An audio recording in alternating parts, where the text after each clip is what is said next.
this going, have you ever heard about a bit of rugby league before? Have you ever heard about a little bit of rugby damn well league? Hey guys, how you going? So today on BKRsport, how beautiful is the preseason table right now? It's just absolutely stunning.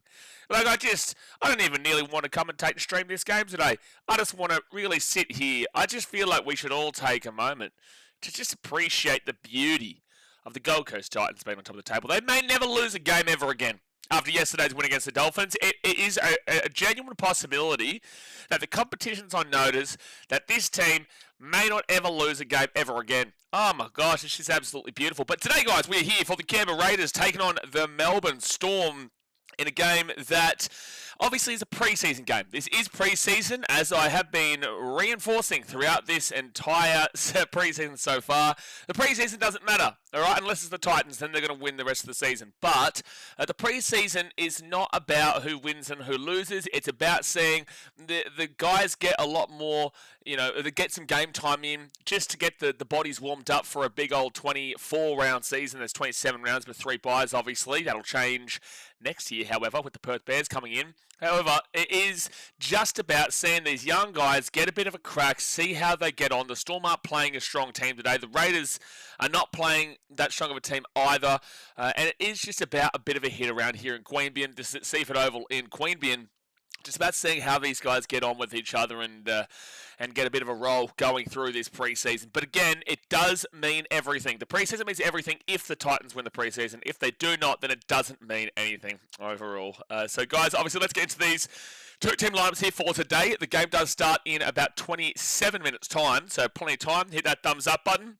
Subscribe if you're new around here, and let's get into it. So the Canberra Raiders, they are playing host to the Melbourne Storm at Seaford Oval in Queanbeyan. The fullback for the Raiders, Chevy Stewart, with the wingers being Michael Asamoah and Jed Stewart. Centres of Mark Tuiali'i and Savelio Tamali. You go to the 5'8", which is Ethan Alaya, and the halfback, Dane Laurie. Geez, he's been around a few clubs, hasn't he? You go to the front row forwards of Samuel Hine and Vena Patuki Kase, and then the number 9 is Owen Patty. The back row, Matty Nicholson and Jordan Utah, and the 13 is Joe Reddy.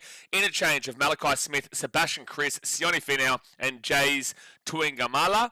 And then the reserves, which you will see today because it is unlimited interchange in the preseason, Kane Anderson, Sean Packer, Miles Martin, Jake Clydesdale, Jesus, can't speak English right now, Jake Clydesdale, Roman Tuai Mao, Saxon Innes, Braden Darmody, and Campbell Munn. So, look, I had a little bit of trouble there late on in the team list. Obviously, not an amazing amount of the first team here from the Canberra Raiders. When you look across it, Savelio Tamale definitely is in their first team lineup. Outside of that, Owen Patty will be there around, whether he's a starting 9 or he's off that bench there. He is obviously going to be in their team. Matty Nicholson is there, and Sebastian Chris on the bench will be a part of their centres for the year. So realistically, there's only 4 guys here that you're going to be seeing consistent footy from in 2026, and that's the point about it's not really a big factor if you win or lose this game because it just isn't a full-strength roster by any means. It's not even close to a full-strength roster here for the Canberra Raiders. That's actually a big reason why it was really disappointing for the Dolphins yesterday because they had a very strong team just without like Hamiso and Herbie Farnworth and got beaten to the Titans who didn't play a whole bunch of their first starters as well. So that was really, really interesting.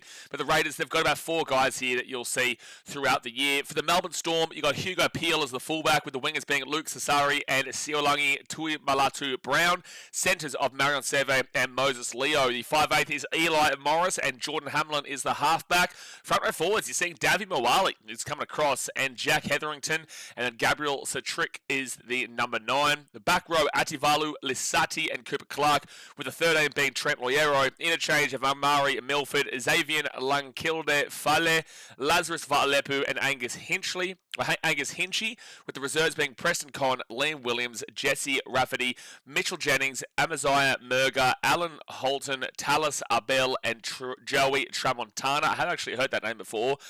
Storm, I feel like, have less first grade starters in this team right now. Realistically, their entire 1 through 7 you're not going to be seeing much from this year when it comes to Storm. Like, maybe you might see a Seve from here and thereabouts. Maybe you might very briefly see a Mosley, a Leo, but overall, that 1 through 7 just isn't really going to be seeing a great deal of game time. Whilst for the forwards, David Mawali, you never know. Jack Hetherington, you never know. Ativalu Lusatu is there or thereabouts. And Trent Loiero is the only bona fide starter here that he is a part of that Melbourne Storm team in the week-to-week basis. Aside of that, this Storm team is definitely a bunch of reserves that are trying to fight their way into, knocking on the door of a first grade start, man. So it's going to be an interesting game here because we just don't know anything about how these two teams are going to operate. Obviously, last year, the Canberra Raiders had an unbelievable year where they won the minor premiership and had some incredible games at that. But unfortunately, when they got to the finals, it just was disastrous. They won the game twice against the Brisbane Broncos and ended up losing that game. Yes, they won the game twice. The referee said, game over. And he said, oh, hold on a second. Not game over just yet. They lost that game with a field goal from, I think, Benny Hunt. And then they went and played the Sharkies, and the Sharkies just did him in. They just did him in Canberra to get themselves through to another prelim. So the Raiders, it was a mixed year, but it was a very good year too. I don't feel like you should forget about all the positivity that we saw in those 27 rounds regular season. But when it came to the finals, they did fall apart. And we have seen a trajectory in recent years where a team has a really good year that no one expected. Now, I had them pretty high up at 9th last year in my preseason predictions because everybody had them in the bottom four. People had them as last place. And obviously, Ricky Stewart was coming out and saying the comp's going to have to be pretty good if we're going to be in last place. And he was completely right because they were on the opposite side in first position. But with that being said, I had them quite high in 9th, and they completely over-exceeded my expectations as well. But the issue is that we've seen the Broncos, they had a really good year and then completely fell off one year. We saw I know they won last year, but the years before that were quite inconsistent. We also saw the Warriors. They had a really, really good year and then didn't do too well at all the following year. And ended up losing 66-6 in a game to the Titans at one stage. Who finished 4th last. And then they had a pretty good year last year, but also fell towards the back end of the year, the Warriors. The point is, and there's the Cowboys from back in, 2022, had an amazing year, and then 2023 completely fell off. We have been seeing this trend of teams that weren't expected to be good come up, and then drop back down. So I really hope the Raiders don't fall in line with this trajectory and with this statistic at the moment. They do have an incredible forward pack, full strength on paper. Their forward pack is probably the best forward pack in the league, and I don't think that anybody can really debate that. Like, if we go here, let's just go through the names here, just so that you know exactly what I'm talking about here. I know you have a pretty damn well good idea, but just so that you have a even better idea, their forward pack this year, they've got Josh Papali'i, Joseph Tarpany, Tommy Starling, Hudson Young, Zach Hoskin, Corey Horsburgh, like Morgan Smithy's there off the bench. They've got a really, really bolstering team, and they've also now... they've also got plenty of youngsters coming through in that forward department. Owen Paddy is a nice little player as well. Overall, they're just a tough unit. They're a very, very tough unit, the Raiders. But I'm surprised we're not seeing Ethan Sanders today, because their halfback position is going to be competed by, I guess Dane Laurie here, but Ethan Sanders, and also Kobe Black was signed by the Canberra Raiders for the Broncos. Now, if you don't know Kobe Black, he is a name that came through the Broncos, was their next big thing, but then they've ultimately let him go. He's gone to Canberra. They've signed Jonah Pezzett from next year. He's at the Eels this year. Adam Reynolds has said this is his very last year at the Broncos. They're in a little bit of a weird place now with their halfback position. I know they're getting Jonah Pezzett, but letting Kobe Black go was a very interesting decision considering how high the raps are on him, and he goes across to the Raiders. So those two guys are going to be fighting it out there. I am just a little bit surprised we aren't seeing at least one of those two in this game, and neither one of them are on the interchange or the reserves here. So maybe there's an injury, or maybe Ricky knows better. Ricky knows what to do. He knows how to get the best out of this Raiders team. You can't doubt him at the moment. So, look, the Raiders this year, they're just a really intriguing thought process, whether they fall back into that same old that we've seen from them, but also from the rest of the comp recently.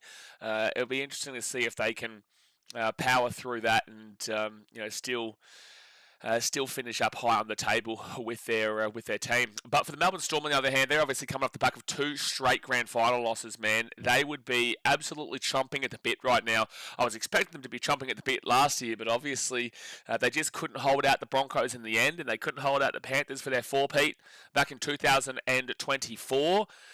So the Melbourne Storm are in a weird place as well. Craig Bellamy does sign on until, I think, 2028, so they'd be very happy with that. He's sticking around the club, and he's going to be there for many years to come, but I think that'll be the end of him. I do. I think that'll be the end of Craig Bellamy, because we've had rumours for the last couple of years that he's going to be done this year, or he's going to be done next year, and it never ends up coming. It's never actually that he goes.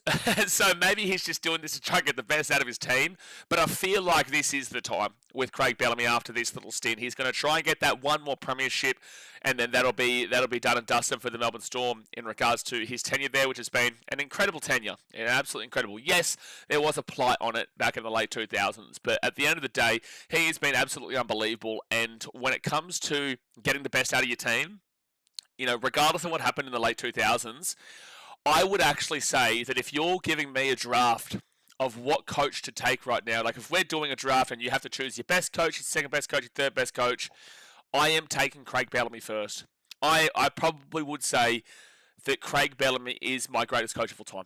I would. And that's a big, big call, because you've got you guys like Wayne Bennett, but last couple of years have been a little bit shaky, but you do have your Wayne Bennett over time. He was absolutely incredible at the Broncos and did his job at the Rabbitohs originally. They didn't get the grand final. They didn't get the grand final win, but they got to the grand final in multiple prelims and whatnot.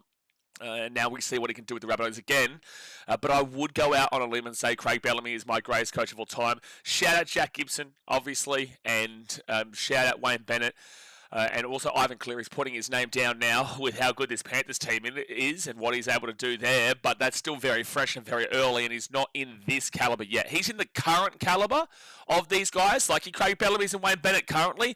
But like all-time career-wise, I still think it's very early overall, and I need to see that consistency across a very long period, which is what we've seen from Craig and what we've seen from Wayne. So I do think Ivan will get there, because I'm really high on the Panthers this year. I think everybody's high on the Panthers. I can't believe I saw somebody say the Panthers wouldn't make the top 8 the other day.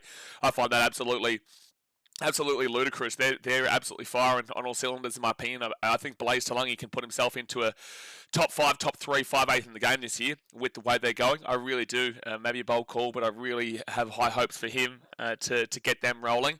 But yeah, I think Craig Bellamy will get the best out of them, and they're going to be right there at the end of the season again, which is going to be to the detriment of everybody else. Everyone's waiting for the Storm to fall off. But as I've always been saying, I never thought that it was once the big players went that they were going to be falling down. I said, look, everyone claimed when Cameron Smith was leaving that the Storm were done. When Billy Slater was leaving, the Storm were done. When Cooper Cronk was leaving, the Storm were done. When all these guys were going, everyone kept saying like they're done now. They're broken up, and it's like it's not them. They're amazing players, some of the best players of all time. But this system is what gets this Storm over the line. This system that's Craig Bellamy and this organisation just continues to get this rolling. So once Craig Bellamy goes, the system's still there. It might still take a couple of years. It may still take 1-2 years. But we could see a significant drop-off. And that is what I've been waiting for over 10 years now. And I'm not sitting here as a hater saying that. I'm not hating on the Melbourne Storm at all. I respect the success outside of the late 2000s, which I can't believe you still claim. But I respect the success overall outside of that period. So I'm not a hater. But I just think that this whole organisation team will be in a different direction once Craig goes, and they just need to have that next guy in. If it's Billy Slater, well, geez, we might be in for some more pain. We might be in for some more pain if he ends up going to the Storm. But, all right, guys, let's get into the chat. Let's see what you are saying. Obviously, hit that like button and subscribe. We've got 2 games today, which is this one and then the Cowboys versus the Panthers later on. Guys, tomorrow, oh my gosh, it is a massive day. So also, don't forget tonight we've got USA versus Netherlands in the Cricket T20 World Cup. T20 World Cup action later on. Actually, just quickly, let's have a look at Zimbabwe versus Australia. It is 70-1. Not too bad there from Zimbabwe. Still fancy Australia to win that confidently. But, at least they're putting on a little bit of a decent little something at Parramatta Star Stadium there for Zimbabwe. But no, today we've got Raiders Storm and then Panthers Cowboys, followed by a stream for USA versus Netherlands. And then tomorrow, wow, it is just such a big day, man. Tomorrow we got 4 games of NRL into the T20 World Cup game of New Zealand versus South Africa. That is going to be just huge. But tomorrow we've got Warriors versus Manly early doors, then Tigers versus Roosters, Knights versus Bulldogs, and then Dragons versus Rabbitohs, followed by New Zealand versus South Africa in the T20 World Cup. 5 streams tomorrow. We're going to be here with you all day. I might be just asleep. I might be done. I might be gone by the end of that day here on the channel. Wow, but thumbs up, subscribe. Let's get to the chat, and hopefully we've got a big day ahead of us. Hopefully. Alex says early. Paul says come on Canberra. Brenton says James Pekka better keep it in his pants. Well, it's actually James Packer. I mispronounced his name there. I'm pretty certain it's James Packer. Let me go make sure here. No, it was Sean Packer. Sean Packer. Get it right.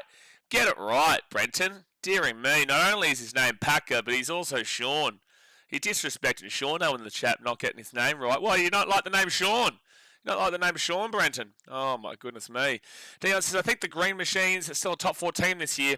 Yeah, I don't know where I'm going to predict them on my preseason predictions, not this Monday, but next Monday. I always put my preseason predictions video out the week of the first games. I don't know where I'm putting the Raiders because I could easily see them as a top 4 team again, but I could easily see them drop down to maybe 7-8. I do think that their forward pack is so dominant that they 100% should be in that top 8. And their backline is good. It's just those halves that concerns now because we don't actually fully know what their intention is. They've got Strange there as a 6, and we know that he's 100% going to be their 6. But the 7 is a little bit more up in the air where they're probably going to go with Ethan Sanders, but I didn't see a fantastic amount about him. I didn't really like how he played against the Dolphins in round 27 last year. I know it was a throwaway game, but I didn't really like it. And they've got Kobe Black there. They're trialling out Dana Laurie in today's game, who can do a job, but nothing out of this world kind of deal with Dana Laurie. So I don't know where I go with the Raiders because they just have the ability to drop down with that halves concerns. But they still should be very good and still should get to the top 4. Rick Ozzy says, what's the go with the Storm this season? Can they be in the top 4 this season? And can they challenge for the title All the Best for 2026 season? So a lot of seasons there. The Storm are always, whilst Craig Bellamy's there, always going to be in the hunt for the premiership race. They're always going to be there. So let's kill this early. And let's just say Melbourne Storm are a top 4, top 5. If you want to drop them down to 5th, go for it, right? But they've still got Jerome Hughes, Cameron Munster. I know there's no Ryan Pappenhausen, little mum and little puppy anymore. But they've got Sualavi Failonga, who is a fantastic little fullback, coming through. We've seen what he can do for Samoa, and he's a good little player. They've still got a very strong team. And I'm still putting them into the top 4. But I think we should just kill this notion that the Storm could fall off right now because they've got plenty of players there. I know they've lost a couple of players here and there overall, like Jonah Pezzett and Ryan Pappenhausen, little mother man, but they're still going to be a top 4 team. Mitchell says, Kobe Black is injured. Don't know why Sanders wasn't picked up. Okay, thank you for letting me know about Kobe Black, Mitchell, because I would have loved to have seen him, and I feel like he would have played then. I feel like he would have been their 7 had he not been injured. Paul says, put Bellamy or Cleary at a side like the Titans and see how good they are. Mate, the Titans are top of the table right now, Paul. Come on, let's not disrespect the Gold Coast mighty damn well Titans. Hello? Hello, Paul. Knock, knock. Who's there? Top of the damn well table. And I'm not even faking this. We actually got updated yesterday. So I didn't think that we got the amount of line breaks we needed for the bonus points. We had 3. I thought we may have max got 4, but it ended up updating us to 5, so very happy with that. We also got 11 offloads. You need 10 offloads, so we're happy with that. We got the 5 tries and the win, so we got the full amount of bonus points, mate. Let's not disrespect the almighty Gold Coast Titans. They might never lose a game ever damn well again, Paul. Josh Hannay's come in, and they're winning every game from here on out. We're in trials. No, Paul. No, preseason means everything. I've never seen a more... Like, who cares about the regular season, really? Really, like, that's just for mainstream. You mainstream? I feel like you're mainstream. You must just really care about mainstream because I've never seen a more important tournament than the preseason. Ever. Dion says, Ivan's still got another 4 years before he becomes a GOAT. Well, I feel like he needs another 2 premierships. That's a crazy thing to say. He's got those 4 premierships back to back to back to back. But I feel like you get past that 5, when you get to the 6, you're in a whole new caliber. And it's a wild thing, but I'm talking like the best of the best caliber. Because when we're talking about Wayne Bennett, what's he got? 8 or 7? How many premierships has Wayne Bennett won? So Wayne Bennett has won 7 premierships in the top tier Australian Rugby League, with the St. George Illawarra Dragons 1 and the Broncos got 6 in 92, 93, 97, 98, 2000, 2006. And then when it comes to Jack Gibson won, he won 5 New South Wales Rugby League premierships as a head coach in a very different time, however. That was back with the Eels when he won those 3 of those premierships in the 80s. Yeah, that's a long time coming, Parramatta fans. He was named coach of the century in 2008, and he also got a couple of premierships for East back in the day. Look, I just feel like once he okay, you know what? Let's go 5. So he just needs that one more. If he gets that one more, he's in that top tier caliber right now. Regardless, like if he did it this year, he's already in the top tier caliber. He is, because you find that bounce back.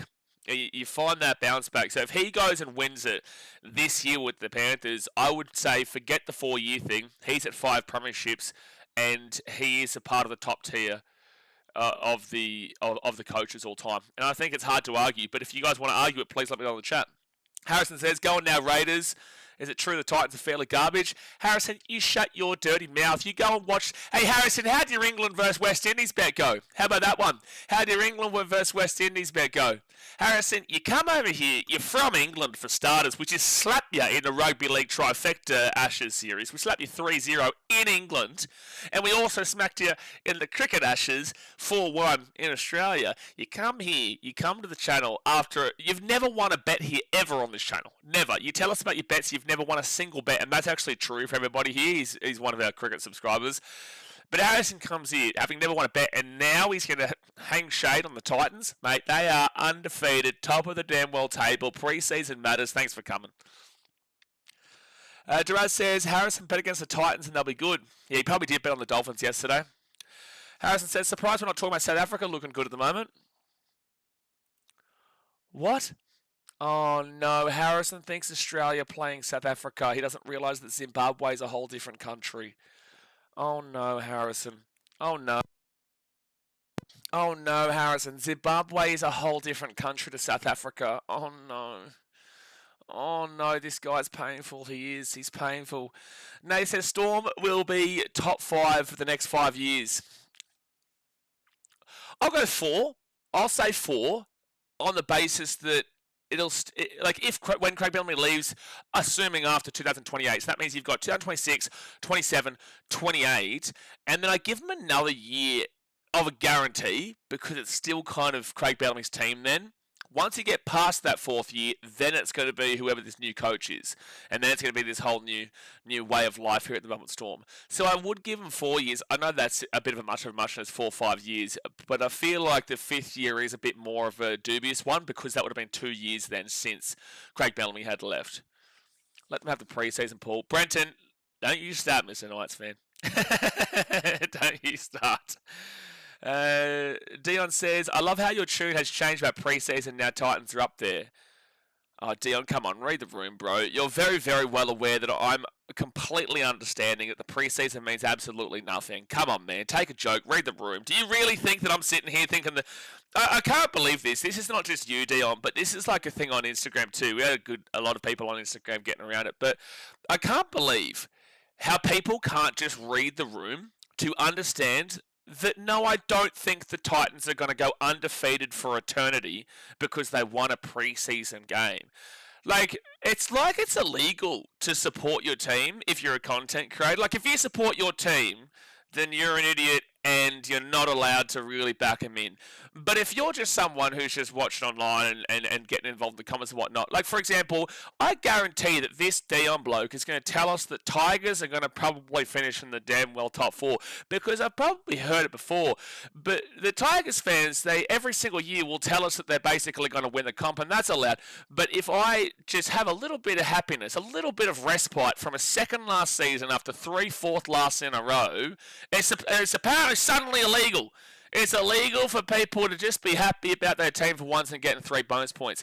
Come on, man. Like, I'm very aware that the Titans still are 1 year away from at least being a highly competitive team, in my personal opinion. And that's a bias probably take as well. But at the end of the day, they looked good yesterday. There was a lot of positives. And I take it from the preseason game that didn't have Keanu Kinney, it didn't have Jaden Campbell, it didn't have AJ Brimson, it didn't have Bowie Firma, it didn't have half the damn well team playing in that game.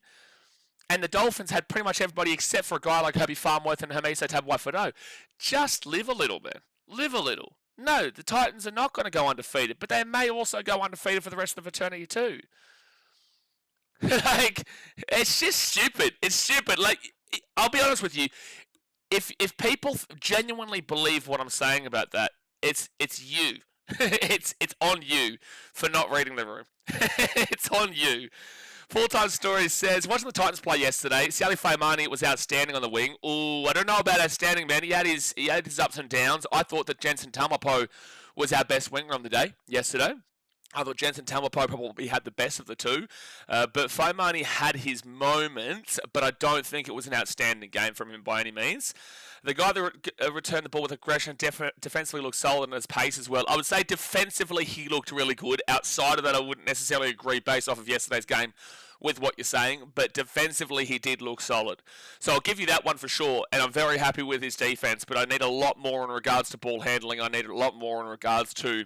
I don't think they, to be fair to him, I don't think they went down that side too much. I think they more so went down Jensen's side, but it wasn't overall unbelievable from him outside of his defensive plays for mine. Taraz says, do you know how to read sarcasm? They don't read the room, bro. Shatish says, Harrison, although I don't understand rugby, but if you're rugby league, but if you're placing bets on any rugby league match, please let me be the millionaire by updating your bets here. Yeah. Eli Katoa is a massive loss to us. A massive loss. But is he still how is Elias Katoa? Like, he's playing this year, yeah? Hold on. Elias Katoa. What's the update on him? Like, when's he? I think he's out this year, isn't he? NRL proposes 2-year ban for officials who let injured player take up the field. That's right. Yeah, I don't know. Does anyone know when Elias Katoa's coming back? Like, is he playing this year? Is he playing this year? But it's a bloody crime to support your team. What's this world come to? It's just stupid, especially coming from a Tigers fan. It's like, bro, every week we're probably here sitting here in your circle jerk of the Tigers, but you say a little bit of positivity about the Titans, and God forbid. Oh, next year. Okay, so he is gone for the year. Yeah. Shatish says, if Harrison's calling Zimbabwe as South Africa, then he must be calling Pakistan as India too. Probably. If Storm won, Elias Katoa would have won the Clive Churchill for sure.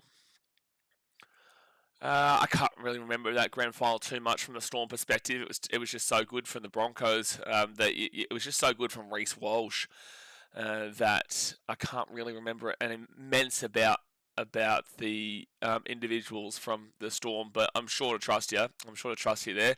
All right, so we're about to get rock and roll in here. The Storm are about to come out onto the field.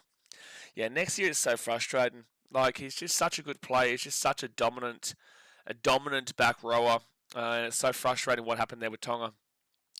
Draz says, Tigers fans don't even joke about bottom two. They legit think because they beat the Knights is a huge improvement, but overall still have flaws. Mate, and I honestly don't mind the Tigers, but it's just fans like that piss me off, because I don't mind the Tigers at all, but your club last year in round one at half-time was giving a standing ovation when you're up 10-0 against the Knights at half-time in round one, and you lost 12-10. You know what I mean? Like, I feel like if any club's going to have a crack, like, surely make it a good team like a Storm or a Panthers or even a Broncos and whatnot. But a Tigers fan having a crack at a Titans fan being positive for one preseason game, it's just like, you guys literally had a standing ovation at halftime at Leichhardt in round one of last year. It could have been Campbelltown, I can't remember. And at halftime at round one against the Newcastle Knights, who ended up finishing in last place. You're up 10-0 against the Knights and lost 12-10, but you had a standing ovation at halftime for them. You know, like, I don't think that you guys should be the ones having a crack. Mitchell says, preseason challenge clears winning the premiership anyway. Exactly right, Mitchell.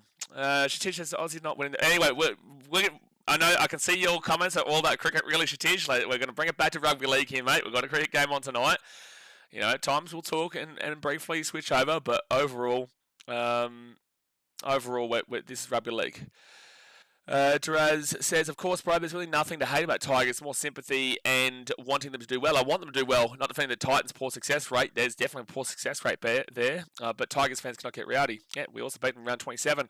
Okay, so the Storm are out. The Storm are out here. Easy7 says, hello there. Hello, Easy7, get around you. And we are kicked off, and the Raiders will be receiving the ball first, and they're going to bring this ball back here to the 20 on first tackle. Guys, hit that thumbs up button. Subscribe if you're new around here. Let's refresh this score so you can get the live score on your screen. Let's refresh that score, and now you've got the live score on your screen. Get around it. So the Raiders, third tackle, they're going to be at the 35. I still can't get over old mate thinking that South Africa was Zimbabwe. They're the same country though. Like, that's so funny. Not surprising. All right, that's going to be fourth tackle now for the Raiders. They're 45 metres out here from their own line. Want to see a big game from Owen Paddy today. If there's going to be some guys to look out for from the Raiders, I would say Owen Paddy is a must-watch. I would say that Savelio Tamale, coming back from injury, even though he did have a couple of games at the end of last season. That's going to bounce here for the Raiders. And that's going to be knocked on from the Storm. It should be 6 again. Yeah, it is. 6 again for the Raiders. And they're going to be 15 metres out from the line. Here we go. Here we go. So 20 metres out. I'll go through those must-watches from both teams in a second. But the Raiders have a fresh set of 6 here. 20 metres away. Dane Laurie. He gets this one across to the number 10 here for Canberra, which is Vena Patuki Case. I don't know if it's Case or Case. And Raiders 6 again. They pass it out. And Savelio Tamale breaks a couple tackles. He'll be 5 metres away. Tamale is my must-watch for the Raiders this season, across the whole year. Here come the Raiders. Owen Paddy, 15 away. Gives it to Dane Laurie. Dane Laurie into the line. Gets it across. Tip on from the Raiders. Tip on for the Raiders. Mark Asamoah. And Asamoah will be 5 metres away from the line. Second tackle. This is exciting stuff here from the Raiders at the moment. Give me 1 second, Olivia. 10 metres out from the line. And that's going to be obstruction. That was absolutely stupid. I can't believe he kept playing on with that. So that's a penalty to the Melbourne Storm for an obstruction. Olivia said, hey all, hope you're well. Heading to the airport soon. Hopefully I can pop in a few times and hang out. Well, we'll be here all day. And then tomorrow we're definitely here all day. But yeah, best of luck and good wishes for your flight tonight to the old England. But Owen Paddy's a must-watch. Savelio Tamale is a must-watch. And then the other one I'd probably go with is... Jeez, who would be another one that I know of that you should be keeping an eye out on here? Maybe Dane Laurie on this, in the sense that the 7 isn't completely locked up for the Raiders. Even though I think it is Ethan Sanders, you want to see Dane Laurie put in a big shift and maybe he can put his name amongst those 3 7s this year of Kobe Black, Ethan Sanders, and then Dane Laurie. But you know, Dane Laurie, we've seen plenty of him over the years, the Tigers and also the Panthers. So we kind of already know what we're going to get from him. But he is, I guess, a watch here with this Raiders system. So fifth tackle for Melbourne, and they've gotten all the way to the 25 on the Raiders side of the field. 3 minutes into the game here. They go out right, and a high ball goes up. Coming down. I think that's a knock on Raiders. Yes. No, knock on Melbourne first. Knock on Melbourne. So the halfback here for the Storm today, Jordan Hamlin, is the one who kicked that ball. Paul says, what's the purpose of the ski mask one of the Storm players is wearing? It's probably... Oh, is this Marion Seve? I think there was like a big reason for that. I can't remember what the reason was, but there is a reason for it. Marion Seve face mask. The horror health risk that has forced him to break new ground in the NRL by wearing goggles for the rest of his career. I need to pay for that article, so you can shush. Where's goggles? Here we go, this will tell me. In short, Storm said to Marion Seve sported protective goggles in his return to the NRL on Thursday after a traumatic eye injury. Oh, knock on there. That is a knock on. And it's going to be Raiders ball. Jack Etherington with the knock on. Seve scored a decisive game-winning try, blah, blah, blah. Seve has had a torrid run of injuries, including plastic surgery to repair an ugly ear split in 2020. But apparently a traumatic eye injury in June almost blinded him, so that's why he must wear the goggles, if that's what you're talking about. Is it the goggles? Is that what you're referring to? So Storm. That was a knock-on for the Raiders. Storm will get this ball at the 45. Possession 73%, 27% possession for the Storm.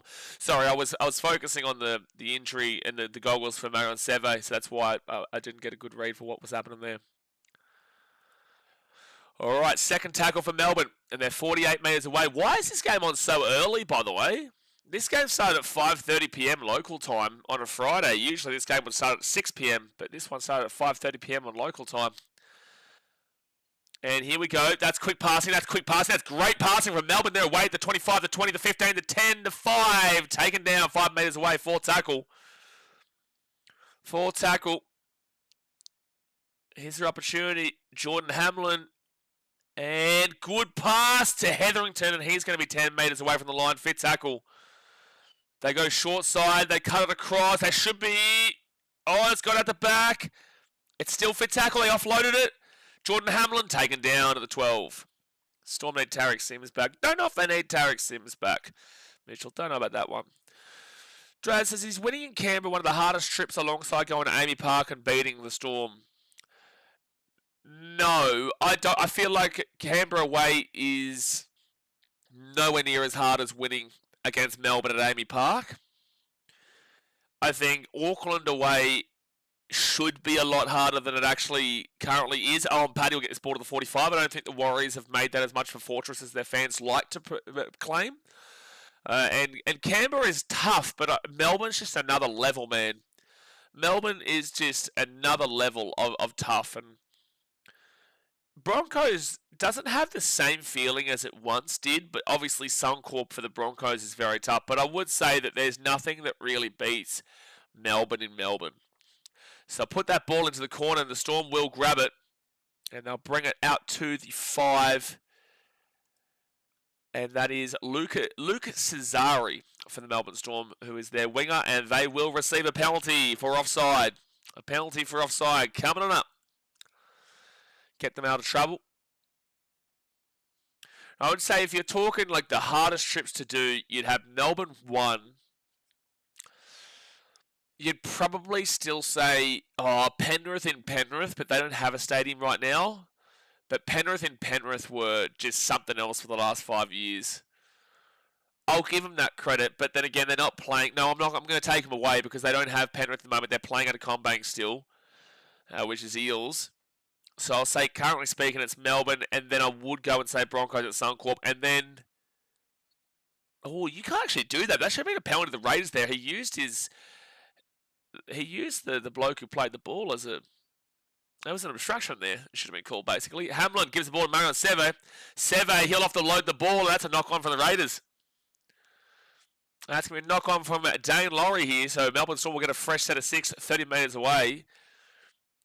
Like, my brain keeps going to Manly at Brookvale, but Manly at Brookvale aren't as dangerous as they once were either.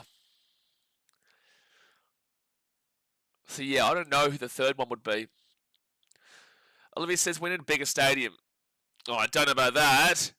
I don't know if you need a bigger stadium than 52.5, 54.5, whatever it is. So 32 minutes to go the first half. Like, Broncos fans weren't really turning up when they were struggling. And that's in context. Like, they'll, when they're going well, get on average like 40k to their ground for regular season games. Storm 15 minutes away. Oh, he's lost the ball, has he? Yep, he's lost the ball. He was trying to offload it, and the Raiders will get this ball at 20. They'll have 40, but then when they were struggling, they were down around the 27k mark. So there was a 13,000 fake fans who dropped off. But also 40k isn't 54,500. You'll be lucky to get tickets this year. Okay, sure, but the Warriors don't need a bigger ground, and they sold out every game for the last 2 years. Paul says, I really think Manly will struggle this season. There is a really massive amount of conversation about that, Paul. Before I saw all of this conversation, I wasn't necessarily on that path of the same thing where saying Manly were going to have an awful season. There's a lot of people saying Manly are going to finish in the bottom 4 and potentially even last. They've never won a last. They've never won a wooden spoon, sorry. Second tackle of the Raiders at the 35 after a 6 again just then. 10 minutes gone, 30 minutes to go in the first half, guys. Hit that like button, subscribe if you're new around here.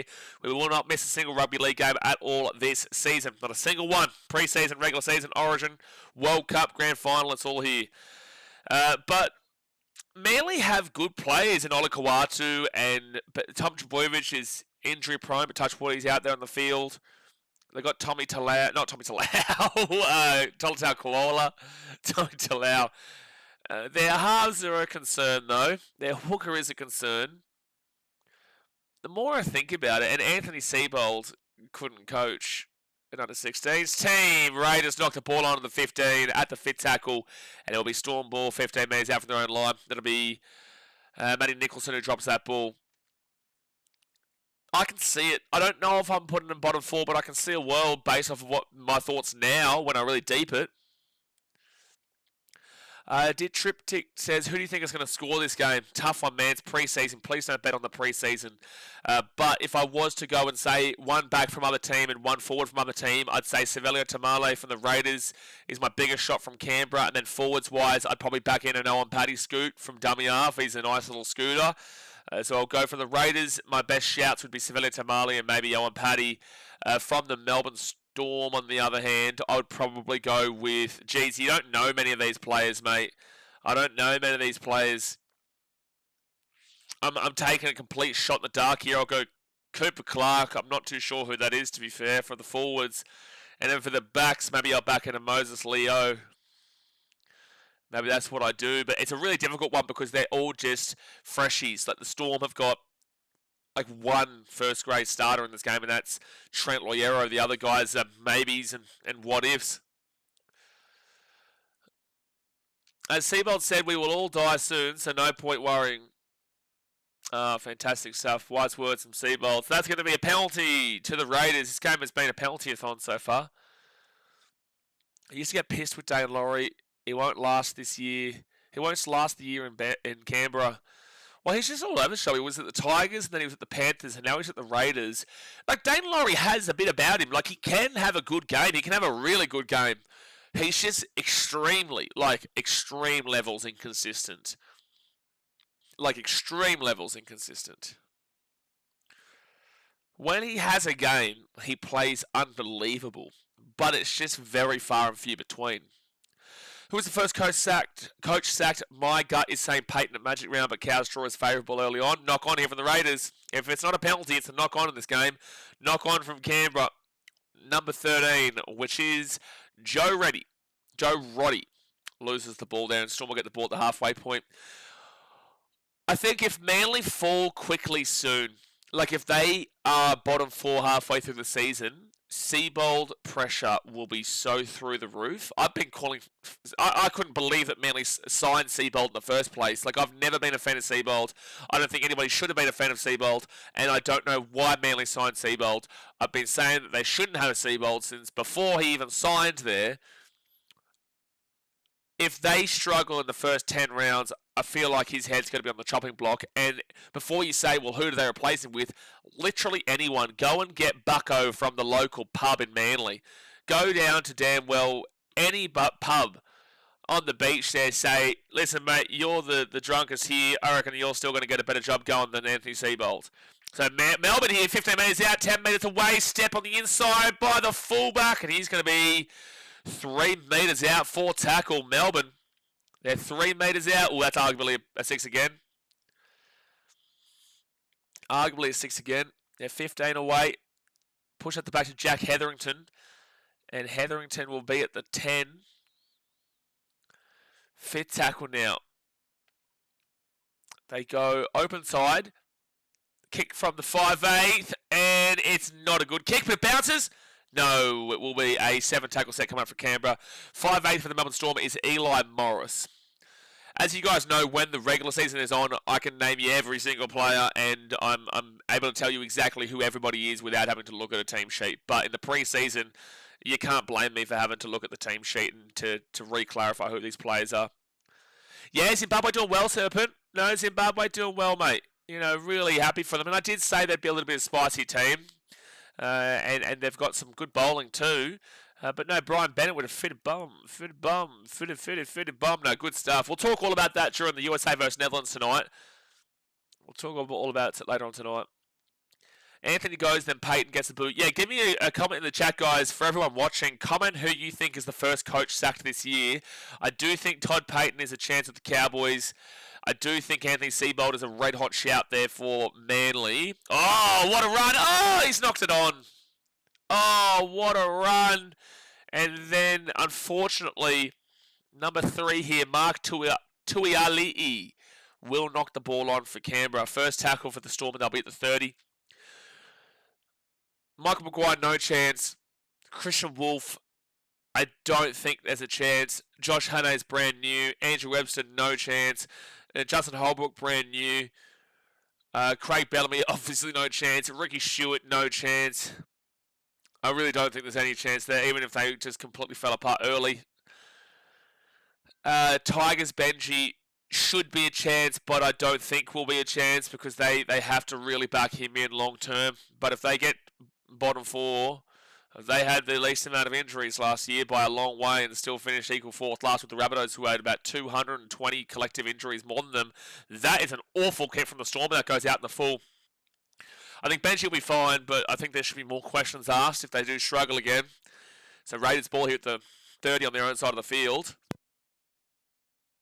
And then we've got Trent Robinson. If they finish outside the top 8, sure, but it's not going to happen. So he'll be fine. Shane Flanagan at the Dragons, I feel like the question should be asked. I feel like the question should absolutely be asked right now. If they, again, they finished 3rd last year. If they finish around that bottom 4, or they don't compete again this year, forget your conversation about how many close games they lost last year. At the end of the day, they lost the games. If they finish in a similar position, the question absolutely must be asked. Because you can't just rely on his 2016 Sharks pep-type premiership. Like, at the end of the day, I think that he did a really good job there at the Sharks, but also it is, you know, there is controversy around it. Fit tackle for the Raiders, they're 28 metres out. I do think you need to seriously ask those questions of Shane Flanagan. And, oh, it's a massive hit from Chevy Stewart. And it's going to be a dropout coming up from the Storm to the Raiders.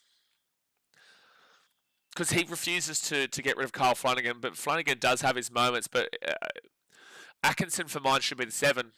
If you want to put Flanagan as a 6, go for it. But I think Atkinson should be the 7. Not the same position, just before anyone says. Who else is there? Bulldogs, Ciraldo, no chance. Rabbitohs, Wayne Bennett, no chance. Jason Riles, he's basically brand new, no chance. It's his first real full season, really. Travis says, I'd lean to Seibold just because Cowboys draw is easier at the start. Okay, fair. Who is the first 5 games for Manly? Who's their first 5? Actually, no, please give me their first 10 games because I would feel that's the bracket of what we need to see. Second tackle for the Raiders. They're 15 metres out. It's going to be Owen Paddy. They get it out to Chevy Stewart. Chevy Stewart, 10 metres away, third tackle. 10 metres away. And quick run here from Clark. Wow, I was nearly right in regards to Clark getting a try. And Joe Roddy, so close. Crash play. No, he'll be 5 metres out. If I get that Clark suggestion, like that was just an educated shot in the dark. Educated guess. Oh, they kick it through. It's a beautiful kick from Michael Asamoah at the try time of the Raiders. Bing bong. 4-0 with the kick to come. BEA. Beautiful kick there for the Raiders, and they will put it over the try line. 4-0 with a kick to come. Hello, Michael Asamoah puts that one down. Who kicks this ball? That was a beautiful kick. And all started because of the Chevy Stewart chase down for the tackle inside in goal. Chevy Stewart physical, slapped him down. Number 18. And then it's Dane Laurie with the kick. Dane Laurie, really nice kick for Asamoah. Really nice kick there. Raiders 4-0, kick to come. Like it says, Payton will walk with Seibold. It's really only Payton and Seibold, but I rate Payton more. Why do you rate Payton more? I'm not saying you're wrong. Why do you rate Payton more? I'd put them on a pretty similar level right now. Right, a second. Dad says, if the Roosters fail to finish top 4 this year, I won't look at them the same next year. What I mean is I will stop expecting a certain top 4 spot and treat them like a solid 5 or 7 team. Sure, yeah, I won't disagree with that. If Shane's son is still playing in a month, he deserves the sack. That is coming from a Dragons fan. Jay is a Dragons fan. Raiders, Knights. Oh, this is Manly's first 10. Raiders, Knights, by Roosters, Dolphins, Dragons, Cowboys, Eels, Panthers, and Broncos. Okay, so Raiders hard. Knights, not so much, but rivalry-ish game. By Roosters, tough. Dolphins, probably tough. Maybe. Dragons, Cowboys, Eels, should be good if Moses playing. They missed the kicks, so it stays 4-0. Panthers, obviously tough, and Broncos, tough. It is a tough first 10 weeks. Kay Williams is Cowboys top 4 this year. Kay, you're entitled to your opinion, but I want you to give me, besides you just saying you're a Cowboys fan, because obviously you're a Cowboys fan, but besides you just saying you're a Cowboys fan, I want you to give me a legitimate reason of why you're a top 10 team this year, let alone top 4. But if you want to go top 4, just give me why you are a top 4 team. You know what you should do? I want you to tell me, this is what I do with everybody here, I want you to tell me the 13 teams you're better than. For you to be a top 4 team, that means you're better than 13 teams. Who are the 13 teams that you are better than for the Cowboys? And I obviously know you're going to include Titans, Tigers, and the likes, right? That's why no Titans, Tigers, and Knights. Actually, you know what? Name me 5 top 8 teams last year you're better than. 5, that makes it easy for you. Name me 5 top 8 teams the Cowboys are better than last year. Because for me, Cowboys, we're lucky to get out of the bottom 4 right now. Third tackle, and they're 40 metres out from their own line. 20 minutes to go in the first half, guys. Hit that like button and subscribe. Just give me 5 top 8 teams that you are better. Oh, wow. He's thrown that ball back inside, luckily. Very close, and the Storm will be taken down here at the 10 at their own side. Good kick there from the Raiders. Mr. J's back. He's kicking. He's firing, son. He is firing.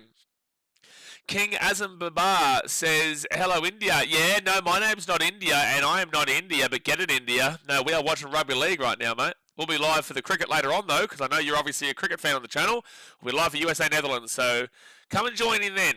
But we don't need to hear about Babar Azam and Pakistan during the Melbourne Storm vs Raiders NRL game here. But yeah, no, we're not India. He's alive. He's kicking. Jace ready to slap somebody. Fish down, Pushka. That's what Jay's ready to do. Oh my gosh, Jay, you can't wait for you to see the cricket streams now because Shatish has taken over him. Shatish and Duraz, your 2 favourite guys. Shatish and Duraz, they're taking over the cricket streams, mate. It's an onslaught. It's an onslaught, Jay. So it's going to be second tackle now for the Raiders. And I'll get this ball to the halfway point. Now third tackle. Last year was a shit year, I'll give you that. No, but Kate, what I'm asking you is name 5 teams in the top 8 that you're better than. Again, you're entitled to your opinion. Of course you're a Cowboys fan. You're entitled to have faith and believe in your team. But I'm also going to, that's a 6 again here for the Raiders, 35 metres out. But I'm going to push back on you here, and I'm going to ask you to name 5 teams that you're better than in the top 8 from last year. For this year. Because Cowboys are in a purgatory for mine right now. They're in a real mid-spot where the coach has questions, the forwards are okay at best, the halves are very questionable, and the back line defensively is very susceptible. Third tackle now for the Raiders at the 8. Jay says, has he bought an elevator yet? Has not bought an elevator yet, unfortunately, Shatish. No, he has not. Raiders here for try time, I think. Has he scored? Sam Hyde, they're going to check this. I don't know. I don't know.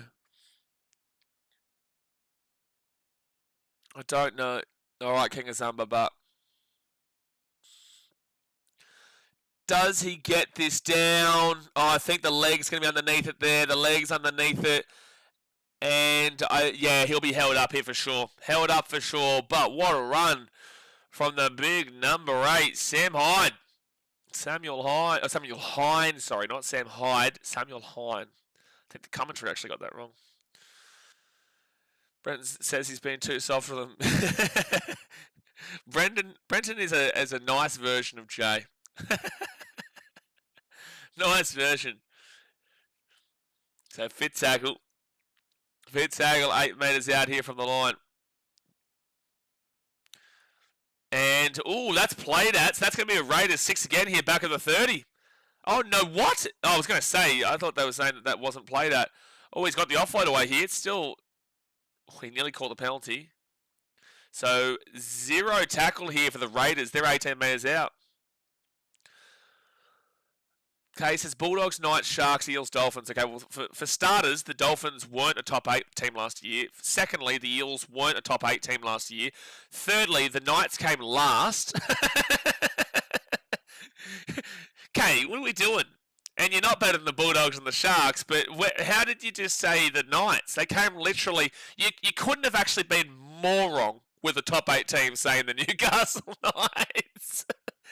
They literally, that's the most wrong you could be, because they came literally last. The Raiders will be 3 metres away from the line.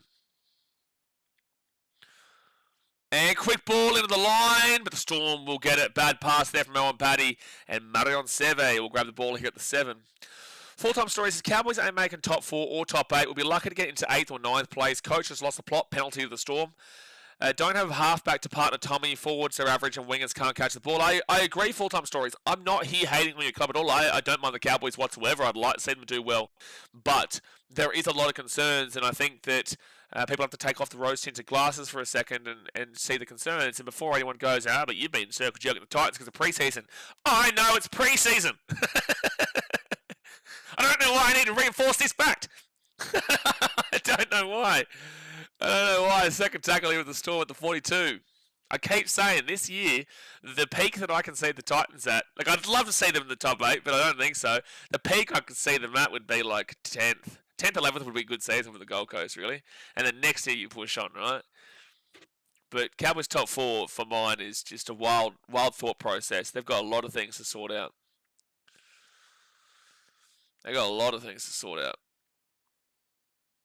But yeah, Bulldogs and Sharks is crazy. And the 3 other teams he gave us didn't even make the top 8 last year. Oh, Storm right through the line. Taken down 1 metre out from the line. Fit tackle. Here come Melbourne. 1 metre out. They go short side. But good defence from Canberra. Kick through. Goes straight to Owen Paddy on the clean up. And it's Raiders ball 3 metres out. Low scoring game here. We Sharks are a consistent side. We make finals each season pretty much. And we own the Cowboys in general and regular season. Well, you're a consistent preliminary final team, I'll give you that. But you're not well known for your finals overall. But at least the last 2 years you've gotten into the preliminary final. I'm struggling to see you get past that point, but you need to get past that point to show that progression, mate. You do. This year you need to get past that point to show the progression, especially with that signing of Adam Fanua-Blake. And, you go on and maintain that consistency. Fitzgibbon is an interesting one, actually, on that coaching department. I don't think he's a single chance of being sacked by any means. But I think he is one relatively contextually poor season away from people going, I don't know here. Because I think they've got a really good team. So why don't they perform? Maybe that does lead me towards saying, is it the coaching? And I think coaches get too much of a bad rap for a lot of things that isn't really down to them and it's more down to the players. But if you look at the Sharks, they've got a really strong team on paper. And they do have pretty consistent results. But it's like they can't get up for the big game, and you want your coach to be able to help your team get up for the big game and be mentally prepared for it and strategically right for it. They'll kick that ball through, but the Raiders will pick it up at the 15. And Jed Stewart is going to bring the ball out to the 25. I doubt the game plan. Like, the Sharks should have beaten the Storm in that preliminary final last year. The Storm handed them the game, and the Sharks said, we don't want it. And the Storm ended up making the grand final. Sharks-Broncos would have been the greatest game nearly of all time in that grand final. I was saying that for about 3 months. You guys know if you're watching my streams, I was saying Sharks-Broncos has the chance to be the greatest game of all time in the finals. Because the Sharks were a very interesting team and were very loosey-goosey. And the Broncos were a very interesting team and very loosey-goosey. And they both played contrasting styles, but it just had a really good mix. Oh, fit tackle. They're going to run into the line. And they'll get the ball away, but wow, that was a weird end of the set. Raiders pick it up. No. Asamoah drops the ball. Knock on. Storm get the ball. 10 metres out from their own line. I just really would have fancied a Sharks-Broncos grand final. Well done to Zimbabwe, eh? 144 for 2 through 17.4. Like, I think Australia get the job done, but well done to them. The Broncos are a big club. Thank you, Draz. And it took them 19 years to win a comp. As successful as they are, Dogs haven't won since 2004. Storm lost back-to-back grand finals like we are chokers, but we aren't far off. This is a penalty for the Storm. There's a difference here, though. The Broncos have a track record. The Sharks have won one premiership in their entire history, which was back in 2016. At the end of the day, I know you're trying to find a positive there, but where do the Sharks improve this year? How do the Sharks, and don't use other teams falling as an example, how do the Sharks improve this year? Glenn Cooper getting around the Bulldogs. Well, the Bulldogs, they play tomorrow night. They will be live for it. We'll be live here for the old Doggy Woof Woof. That game is tomorrow against the Newcastle Knights. Tomorrow against the Knights. We will be here, mate. Case because the Cowboys have not been themselves over the years, but watch. No, but I need you to give me like a reason. Like, I need you to give me a reason. It's not just about a we will see or a just watch. We're having a conversation here, right? So you give me a legitimate reason to believe what you're saying. Because if you give me a legitimate reason and I hear it and I'm like, okay, yeah, fair enough, and I'll believe what you're saying. But for the time being, you're not really giving me any. It's hard to back in your opinion here because you gave us one team that came last and 3 teams outside of the top 8 last year. When I asked you who are the 5 top 8 teams that you're going to beat this year to be above. But then now you're just saying, like, we will see and just watch. It's like, well, I do watch every game here, mate. We watch every single game here on the channel. And I'll tell you my opinion about the Cowboys, and I don't see your opinion about the Cowboys whatsoever. So if you can convince us and change our perspective on it and change our opinion based off of something, then please do. But for the time being, they're one of the most error-ridden teams in the competition. Defensively, they leak an absolute bajillion points. Attacking-wise, when they get rocking, but the defense usually still concedes a whole bunch of points too. That is going to be out in the full from the Raiders. That is an absolutely awful kick. 10 minutes to go here of the first half, guys. Hit that thumbs up button and subscribe if you're new around here. The Cowboys are in purgatory right now. So I want to tell you from my perspective that I don't want you to be too hype on this season. I need you to calm your expectations. I want you to hope for the best, but have the expectations quite low on the basis that their halves are really awkward and not great. Tommy Dearden carries that, but who's the other guy that really carries it for you? Is it Jake Clifford? You know, Drinkwater's been put in the 5'8", but it hasn't really worked out at all. Your backs are defensively leaking points like crazy, and you have a little bit of a tap, but you can't catch a ball on the wing. And then the forwards, they're nowhere near as dominant as they've been in previous years, like before last year. They're really lackluster. So where's this improvement from where you finished last year to a top 4 team? Give me a reason to believe in the Cowboys. So the Storm now, they're 10 metres out. Now 8 metres away, third tackle. And they give it to the number 17 here for the Storm. I think Hinchy or something his name was just then, the commentary just said. Angus Hinchy. Storm, fit tackle, 2 metres out. Raiders defence has been quite resilient today. Next game is Cowboys-Panthers. Glenn will be live for it right after this. And that is an awful last play there from the Storm. Number 24 from the Storm, which is Alan Holton, just runs the ball into the line and gets held short. Too easy. Brett says, Cam McKenna said it's the last year the Sharkies will probably be a solid experience pack on a potty. Wow, that's an interesting call. So, are you saying their window is this year? Is this the end of the window? Seb Watson says, the Broncos-Hull KR game might be a complete blowout if last night was anything to go by. Go on, Broncos, beat those wankers. Oh, what did Hull KR do last night? Who'd they play?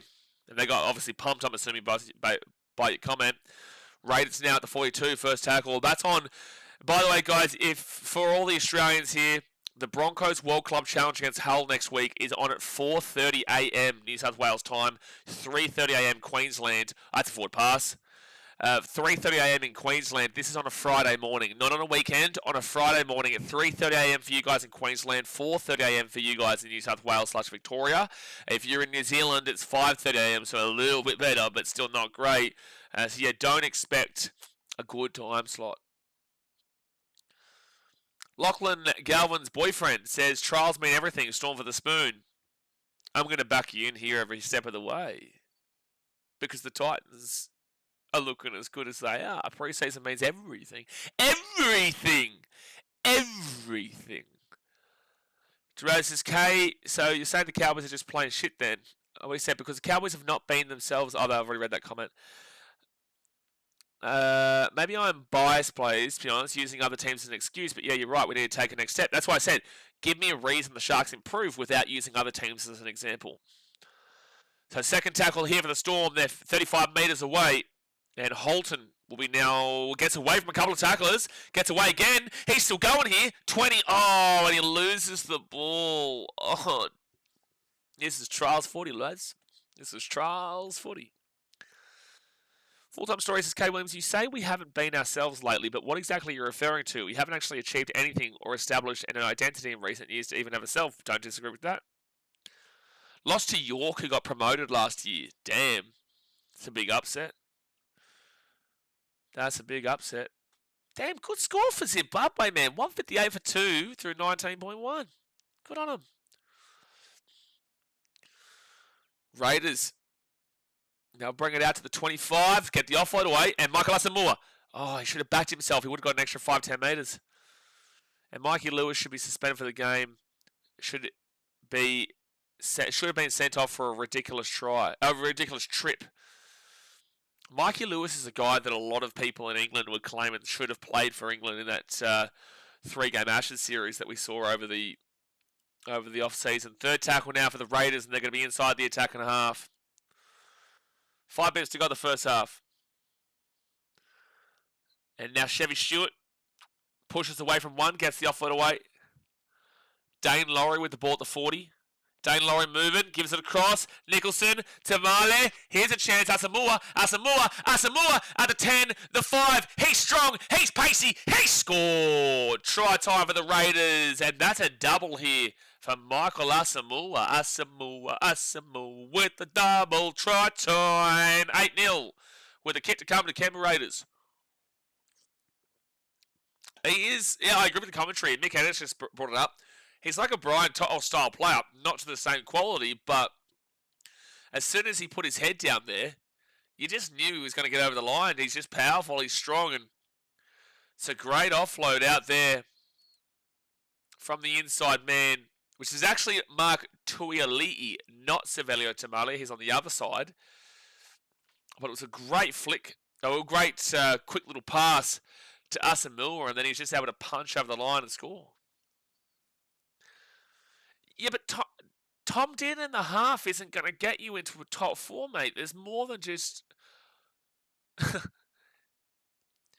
How much of the league do you watch outside of the Cowboys? Is my question to you. And how much of the Cowboys do you actually watch?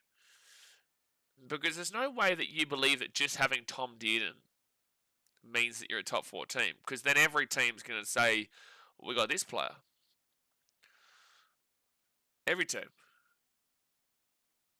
Will Wayfield, the Australia T20 isn't on Kayo because it's Amazon Prime, so you can watch the whole T20 World Cup on Prime. You can't watch it on Kayo.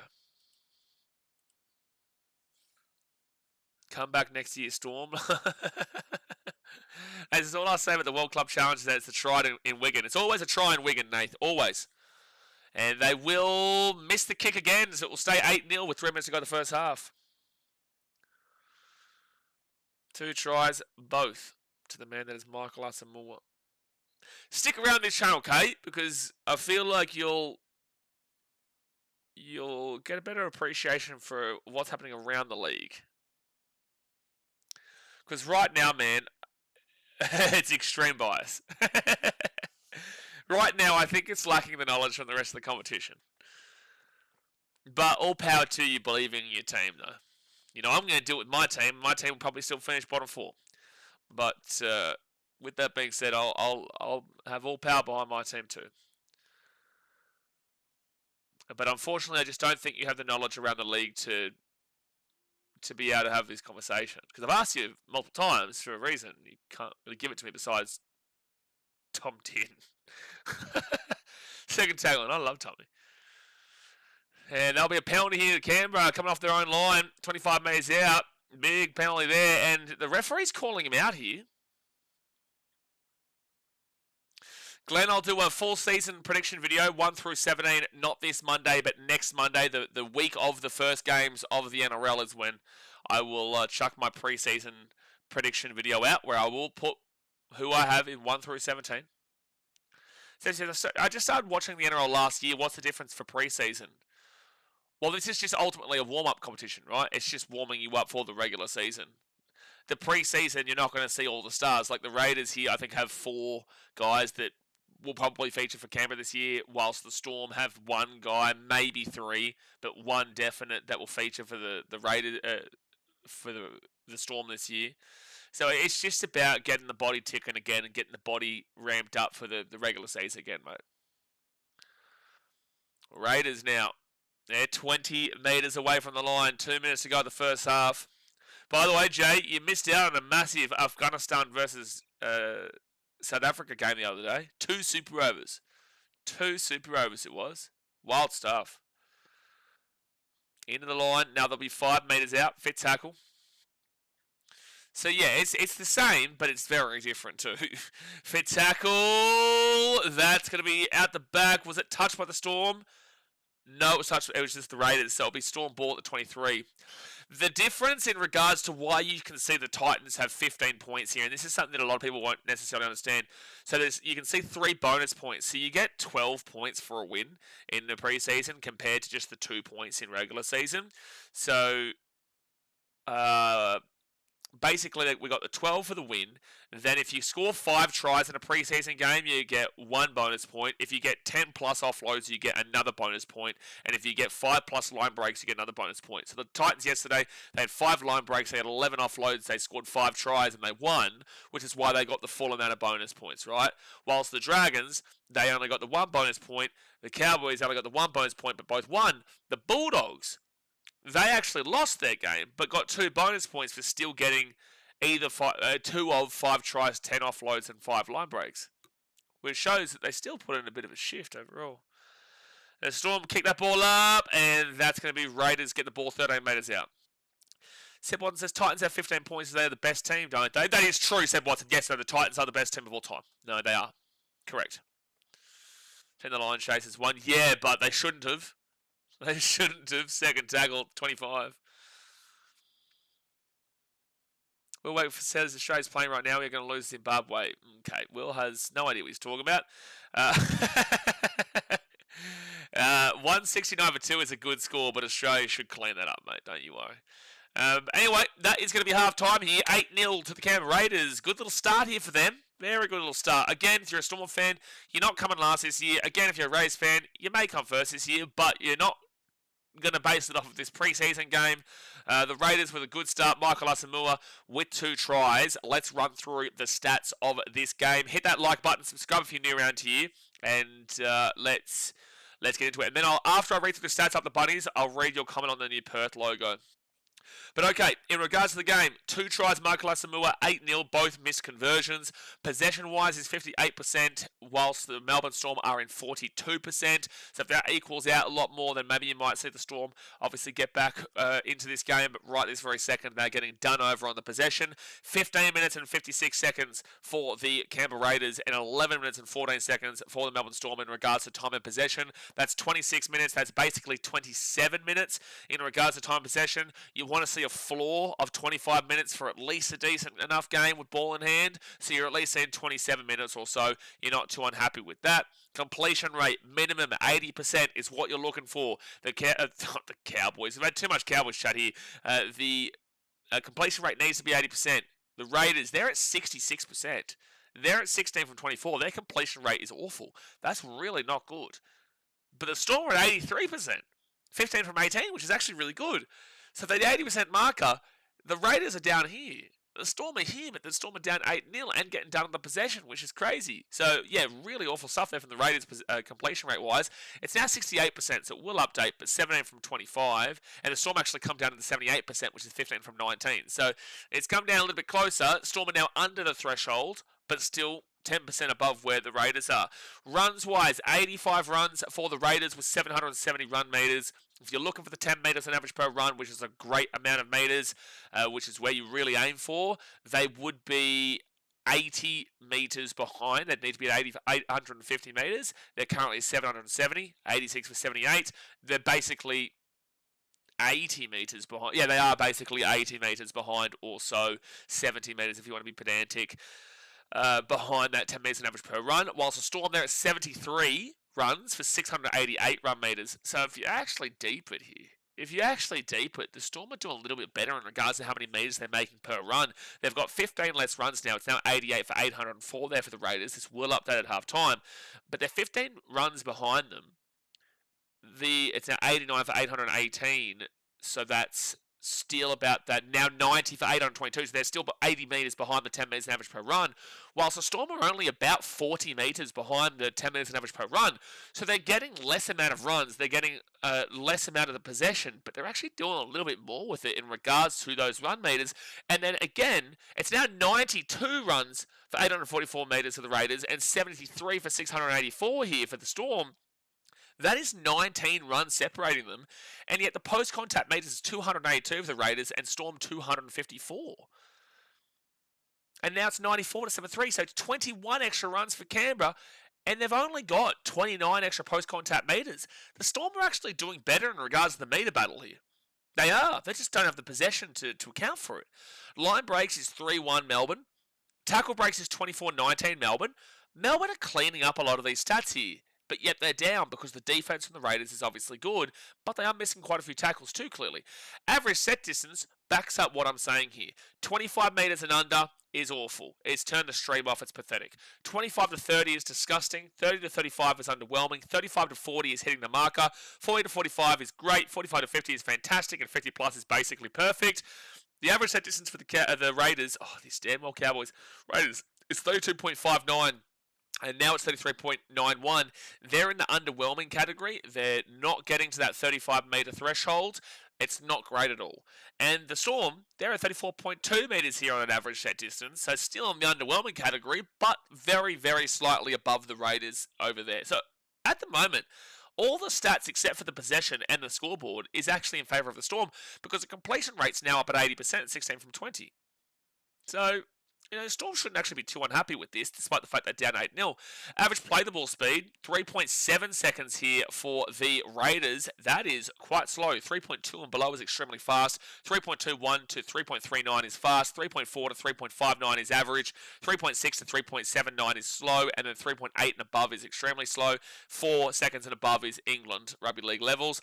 3.72 here for the Raiders is slow. That is real slow, man. And the Storm, they're in extreme fast category of 3.14. That is very, very, very fast, man. Wow. Now it's 3.13, so they've actually shaved off 0.01 second as well.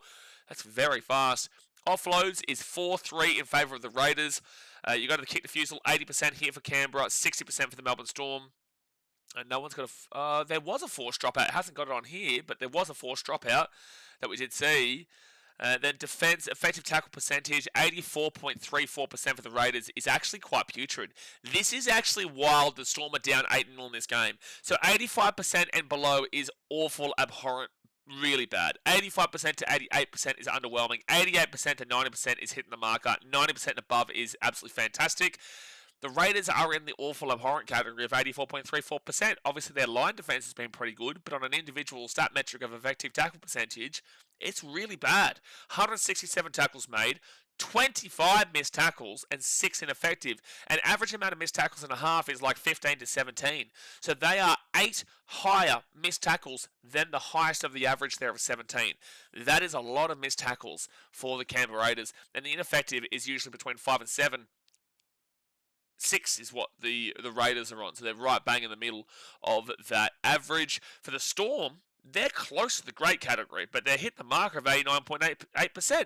229 tackles made, 19 missed tackles, and 7 ineffective. They've had to make 62 more tackles than what the Raiders have had to do. But the 19 missed tackles, it's 2 more missed tackles than the average. But with that being said, they've made a ridiculous amount of tackles, 229. So it's not really something you can hound on too much there, but they do have the 2 more missed tackles than the higher of the averages, just because they're getting pumped with the ball. And the ineffective tackles is on the upper end of the 7, but it's still on the average. So overall, the Storm are actually winning in most of these stats right now. Negative play. Wow, 3 and below is great, 4 to 6 is average, and 7 and above is awful. The Raiders are at 9 errors. They are 2 above the highest of the average there in regards to the errors. That is Newcastle Knights and North Queensland Cowboys, and even to an extent Sydney Roosters territory. Those teams make a lot of errors. The Raiders with 9 errors. That is a lot. The Storm with 6. It's not great. It's average, but it's not as bad as 9 is. Penalties conceded. Raiders 4. Storm 2. Ruck infringements. This is what's killing the Storm with the 6 against. 6-1 against the Storm. And the inside 10 metres is 1-0 Raiders. So if this game was to keep the same teams in for the second half, which won't happen. But if we were to see the same teams come out here again for the second half, I would probably back the Storm in to win this game. I would say the Storm come through and win this game. Because I feel like the stats will even itself out in regards to possession, and if the Storm maintain the consistency we've seen here, we will see the Storm go on to win. But the stipulation here is that this game will not have the same 2 teams playing in the second half. You will see a lot more of the youngsters and the reserves and whatnot implemented, and you will see 2 completely different teams here. So take those halftime stats as you will. Again, not first grade teams by any stretch of the imagination here, not the stars of the game, but a decent half there from the Storm that's actually ended up being an 8-0 loss. So other one says, thoughts on your Perth logo, is it an upgrade or a downgrade? Let me go have a look. Perth Bears. New logo. Okay, so that's the, I feel like I need to make sure that is the one you're talking about. Perth Bears. I think that's a pretty cool logo, to be fair. I don't think that's a bad logo. I don't think that's a bad logo at all. Let's compare it to North Sydney. North Sydney. No, I prefer the Perth Bears logo for sure. No, I do. I prefer it. Yeah, I prefer it. I think it's good. Who has time to keep making all these bloody burners? I don't know why people don't just use their normal account, man. Do you think they do the league point like this at some point? Do they think they do the league point like this at some point? I don't point, you point. I don't know what point we're pointing here. I don't know. Were you pointing something? Did TCU go to Chooks for only 1 season or 2 or 3? I think it's only this year. I think it's only 1 year, I think. Okay, so it includes an option for him in 2027. So he's got a player option to play on in 2027. But he is signed this year, and then it's his option whether he plays on next year. BKRsport says, I don't know if you know, you've seen this. Zimbabwe's at the end of their innings were 2 169. Australia's batting now about to face their first ball. No, I did see that, mate. Yeah, no, I did. And I am pretty confident that Australia chased that down. But with that being said, good score there for Zimbabwe. It'll make it an interesting game for sure. Make it a very interesting game there. I'm just going to go get a tissue here, guys. I'm going to be back in 1 moment. It's still half time. Hit that thumbs up button and subscribe. I'm just going to go grab a tissue.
All right, let's go back. Are the league points for preseason, do you think they will do the actual season points like that ever, or leave it as 3 for the win? No, I think this is just a bit of fun here. I think it's just a little bit of just extras, just to make sure that they get a clear. I don't know. The clear points winner isn't guaranteed, but I think it just gives that extra incentive to get those line breaks and to get the offloads, and it encourages you to throw the ball around a bit more. It encourages you to just push the game rather than to just play a regular preseason game like that. Oh wow! Wait a second, Australia's just gone and hit a 6 through Josh Inglis. Get around him. 4 as well. We are slapping it down the first over, 13 for nothing. 0.5. Go the Aussies. Fire up Australia. Fire up Australia, Cats. Come on. But okay. 8-0 for the Raiders over Melbourne at half time. They're coming out for the second half. Right after this, guys, the game will go live for Panthers versus the Cowboys in the next preseason game. Later on tonight, we'll also be live for USA versus the Netherlands in the T20.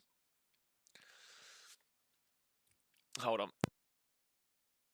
So we've got a big 3 games here. Tomorrow will be live for all 5 games. 4 games in the NRL, and then the big one of South Africa versus New Zealand in the T20 World Cup. We do miss out on the English probably losing to Scotland. Seb, isn't that right? Isn't that right? Up the Scottish. Up the Scottish. Up the Scots. Get around them.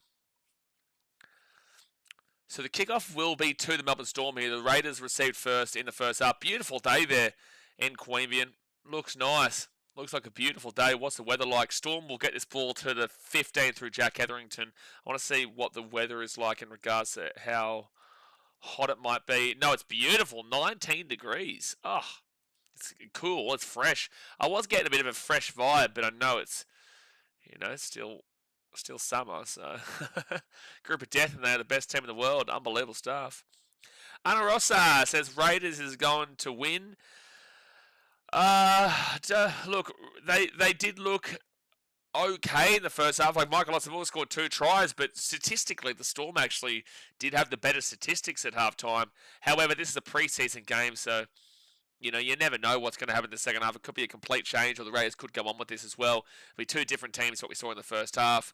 But the Storm will kick this ball down to the 5, and it's Dane Laurie who's been shifted into the fullback here. He's playing fullback now, and he'll bring it out to the 12. He was halfback in the first half. Now he is the fullback. So that means who would be their halfback now? Who would be the Raiders' halfback? I don't know their interchange and reserves, guys, to give you the good read about who's a halfback over there. Unless they've put Ethan Alea into the halfback, who was their 5'8". Who was the original 6? No, he's been pulled out here. The original 6 is not here. I'm not sure. So Canberra now, it'll be fit tackle. Yeah, Group of Death and winning it's going to be a bit difficult for you there, Seb, considering... oh, wow, Josh Inglis has been caught. Oh, Josh Inglis gets caught in the final bowl there, and that was from, of course it was Blessing Muzarabani, of course it was. Oh, Raiders here. This is play on. This is play on. No, Storm will get the ball at the 5. And it's a penalty, actually, to the Melbourne Storm. Penalty to the Melbourne Storm. Dane Laurie doing it all. Well, he's been at so many clubs, you'd hope he knows how to do it all. Yeah, Blessing Muzarabani, very good. Very good bowler, but we need Travis Head to turn up. Yes, Josh Inglis goes and hits the 6 and then gets out. He had a good game the other day, besides getting Head run out. Dane Laurie is good with Panthers or Raiders. He's okay. He has his moments. He definitely has his moments. He's not a consistent performer by any means, and probably won't get too much game time overall with the Raiders unless they play him as a 14, but they've got that duo for the 9 and 14 that they usually go with. But, he's okay. He's just not consistent. That's going to be a penalty here for Melbourne. A penalty at the halfway point. They take the quick tap. And good run all the way to the 25. Great start this second half from the Melbourne Storm. Alaya, they'll roll it back off to Trent Loiero. And Melbourne's getting close, 18 metres out. Which team has been impressive so far in this preseason? Gold Coast? And that's not even me taking the piss. But we've only seen 3 games in the preseason so far. And also, take it with a grain of salt because most teams haven't played their full strength. But Dolphins were a lot stronger than the Titans. And yeah, we saw the Titans get over the line there, and it'll be 5 metres out. 6 again for the Storm. First tackle. First tackle. What do you mean, why Dane Laurie? I don't even know what you mean, why Dane Laurie, Rossa? What are you asking? Second tackle here, 5 metres out. Yeah, the only team to really kind of take note of so far has actually been Gold Coast! Ooh, very close for the Storm, 2 metres away. They go short side, they give it off to Mario Seve, who I think scores, maybe knock on. I think it's a try. And, oh no, they're going to let this play on. The Raiders are away here. They'll come back and check this, but the Raiders are away. The Storm was celebrating. The Raiders at the 50, the 45, they get the ball away. They might score here at the 40, the 35, the 30, the 25, the 20. Tap down at the 15. And the Raiders will be stopped at the 10. Surely you go back and check this. Yeah, okay, now they're going to go back and check this and see if it's the try. What's the criteria for the 6-man bench going to be? You can still only use 4 players. It's just you've got more versatility on who you can use. But you can only use the 4 players. So does Mario Seve put this ball down, or does he knock it on? The referee allowed it to play on. He goes. That's a try. Ooh. Maybe not. I don't think he does get this, actually. I don't think he does get that. I don't think I can give that. This is a good call from Ziggy. Oh, yeah, he loses the ball. He loses the ball there. He loses the ball. He gone. And the Raiders are going to get the ball all the way up at the other end of the field of the 15. Almost ended up being a spectacular try for Canberra on the back of a mistake from the Storm from a guaranteed try. Seve drops the ball over the line. Ziggy, fantastic call, lets it play through. And then they break away for 85 metres. 0 tackle for Canberra. Now they're 5 metres away from the line. First tackle. Where do you guys have the Raiders this year? Give me your prediction in the chat right now. Where would you put the Canberra Raiders? Second tackle, 5 metres away from the line. Number 14 here for the Raiders is playing dummy half, which is Malachi Smith. They go short to the number 22, which is Jake Clydesdale. Out to the 5'8". And, a saga. Raiders here. Raiders scored!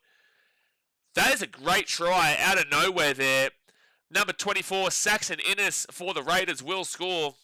And the Raiders lead 12-0 with a kick to come. Lee Bowden says 5. 8th is low, KJH Force, but I don't think it's out of the equation. But 8th is low. I think you must be backing in the fact of their struggling half problem.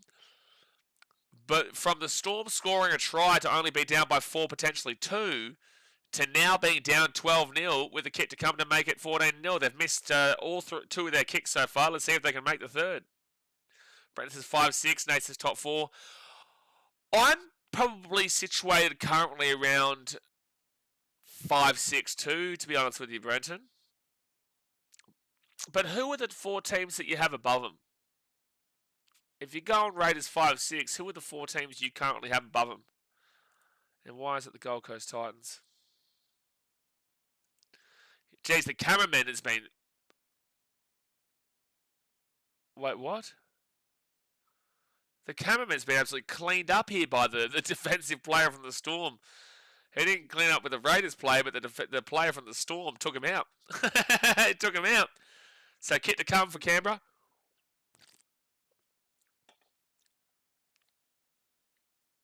He's standing up again, though. Good on him. Fire up. So a kick from the sideline to take a pass to 2, convert a try game. And he will miss the kicks. They've missed all 3 of their kicks today, the Raiders. That is number 18. So it's Jalen Afamasunga, who is the 6, who I feel like has come in and is playing the 7, because you've got Ethan Alea still on the field.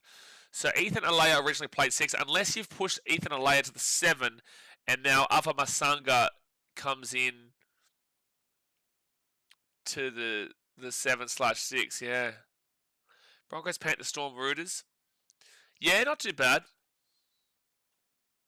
Yeah, preseason combo claim. It's probably a good point. I probably would line up with what you're saying there. Because I am as high on the Roosters as everybody else is. I'm not always on the same wavelength as everybody else, but I'm as high on the Roosters as most people are. Who are top 3 teams that are in contention for the Spoon? Oh, we'll leave that conversation. We'll leave that for the preseason predictions, because otherwise, you just get everyone hating on you for making effectively an educated guess. Third tackle now at 33. I think we wait for the preseason prediction video to bring that one out. No, there's no end here, Anarosa. No, there's no end. You can't love the Raiders and the Panthers. Who's your team? You have to have one team. You can't support 2 teams. I have a soft spot for the Sharks because my mum supports them, and she's from Cronulla. But if the Titans are playing the Sharks, I want to slap them, I want to grab them by the throat, and I want to shove the ball down their throat. There's no end. There's no end. 24-2, Green got out. Oh my gosh, Zimbabwe actually giving that a crack. Well, Australia's struggling. Australia's struggling. You can't have there's no end. You have one team. And you need to add the Titans to the list. Exactly right, Seb. Get it right in there. It's always the Panthers fans that have 2 teams. Do you remember last year when someone told us they were a Panthers and Storm fan? Second tackle now. Jack Etherington will get this ball to the 45 on his own side of the field. And Trent Loiero gets it out the back. Holton. And number 19 for the Storm. Number 19 gets away from a couple of tackles, and he'll be 33 metres out. This is a good set here. Number 19 is Liam Williams. Trent Loiero, he'll run this ball to the line. 23 metres away, 4 tackle. Hello, Mr. Ben. So 22 metres out. Oh, kicks it through here on 4 tackle, and that is going to be too hard of a kick, and it'll be a 7 tackle set for Canberra. 7 tackle set. Damn, 24 for 2. Well, at least Travi Head's still in there, but wow, Zimbabwe. Panthers and Storm fan was the biggest fence sitter that ever sat. I've never seen a bigger fence to be sat on than that fence sitter. First tackle for the race. But, how do you get enjoyment? I just don't know how people find enjoyment from sport if they support 2 teams for starters, but also support 2 of the best teams in the league. If it's one team, you've still got, that's going to be pass horizontal. So all your penalty for Canberra here at the 40. Sebastian Chris is on the field, and he's obviously going to be one of their starting centres this year. Kiwi International Centre. 30 minutes to go here of the game, guys. Raiders lead 12-0. Hit that like button and subscribe if you're new around here. The Storm will give it away, and Canberra get another chance to put one over. Lachlan Galvin's boyfriend says, a big Broncos fan here. I'm just trying to figure out who you originally were. What was your original name, Lachlan? What was your original name here on the channel? Because you're obviously a member. So I'm trying to figure out what your original name was. Second tackle here at the 25. 30 minutes ago. Anaros says Raiders. Okay, good. Good. So you got one team, and then you got a soft spot team. That's what you go with. The Raiders will be 22 metres out, third tackle. James says, haven't seen you in a while, Blaze. Good to see you on my For You page again. How do you think the Sharkies will go this year? Hard one, mate. Very hard. 1 second. Raiders here, 15 metres out. Sebastian Chris gives it off, and he's right back into it, and he gets the pass away and offload. A try for the Raiders. It is Sione Finau for Canberra who will score, and it all come off the back of Sebastian Chris receiving that penalty. They got into good area, and then Sebastian Chris with the assist as well for the try time of the Raiders, and they are pulling away now. 16-0 with a kick to come. Look at that class here. Dane Laurie, who's back on the field, gets it to Sebastian Chris, holds up the defence, brings in the winger, then passes it off to Sione Finau, and it is a try time for Canberra. Canberra! Sharkies are a tough one, man. I still got you definitely in the top 8. That top 4 is really tough in regards to Panthers, Storm, Broncos, Raiders, shout. Also Roosters there. Sharkies there. Bulldogs are fighting, but I don't know about them. Really difficult. Really difficult, man. I put the question back onto you, Jaden, and I say, how, without using other teams, how do you improve this year? How do the Sharks improve this year without using other teams as a base for your discussion? Kick from the sideline for the Raiders, and they will finally... No, they won't. They'll miss a kick. It stays 16-0. They've missed all 4 of their conversions. They only need one more try for a bonus point. I wonder how their offloads and line breaks are going. Offloading-wise, they're at 6. And line breaks-wise, they're at 3. So they're 4 offloads away and 2 line breaks away and 1 try away from all bonus points. Looks good with 28 minutes to go. That try doesn't get scored if Dane Laurie isn't on the field. Dalian player of the season coming up. Yeah, thank you, Mitchell. Thanks, buddy. Thank you, mate. We really needed to see that that Dane Laurie propaganda. Really needed to see that one. Really needed to see that. All right, so the Raiders, they're 3 metres away from their own line. And now they'll be 15 metres out. The Storm give away another penalty. Yeah, look, they don't even look... they don't even look like they're close in this one at the moment. The second half is completely different to the first half. Even though they were down 8-0, they're now down 16-0. And I just don't know if the Storm are going to come back with what they're looking like at the moment. James says, yeah, there's a couple teams that are looking solid this year. With the Sharks, since we haven't made any signings, I can only say hopefully we build off of last year and turn a prelim into grand final. Sure, but you made a prelim in 2024 and you got to another prelim, which is still a success, but you didn't push past that to get to the grand final. So where was the improvements from the year before in 2024 to 2025? I am starting to look at Craig Fitzgibbon not getting a and that's the thing, like, we're talking grand final.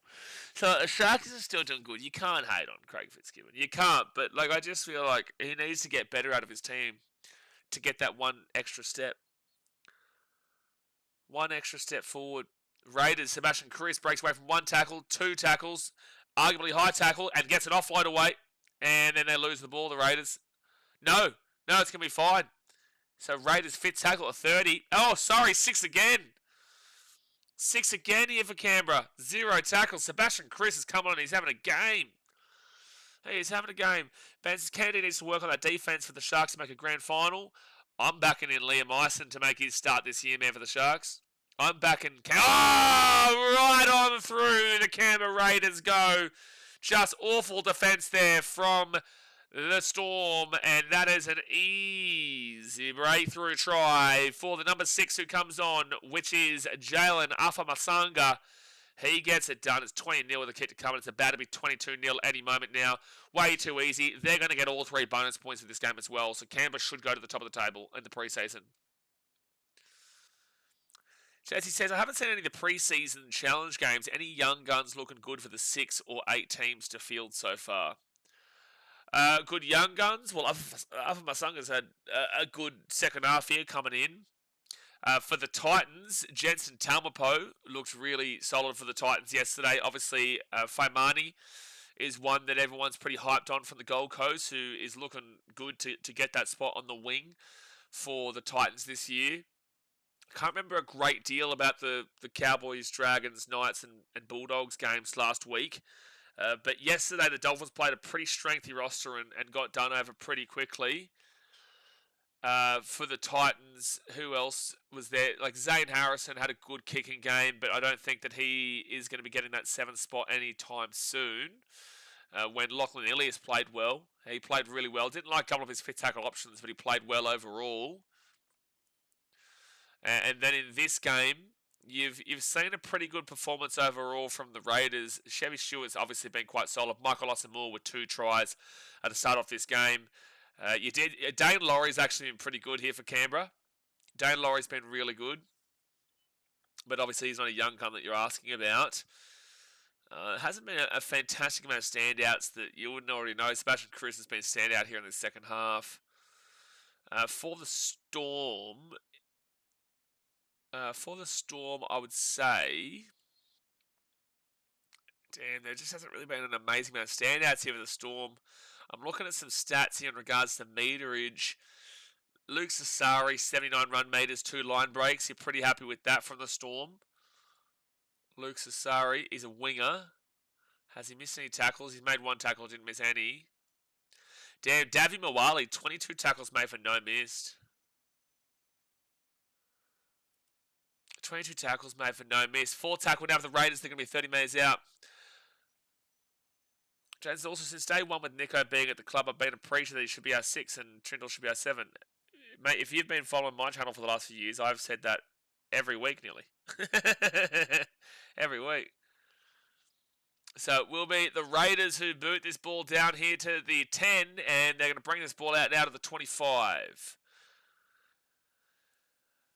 Jesse says, yeah, definitely more looking at the young unknowns. Most pre-seasons don't often field their best sides, but it can give the young boy guys a bit of a break in. Yeah, again, the Dolphins didn't field too much of a young side at all yesterday. The Titans fielded a really young side, so you take a lot of positives out of that. But both these teams have been extremely young.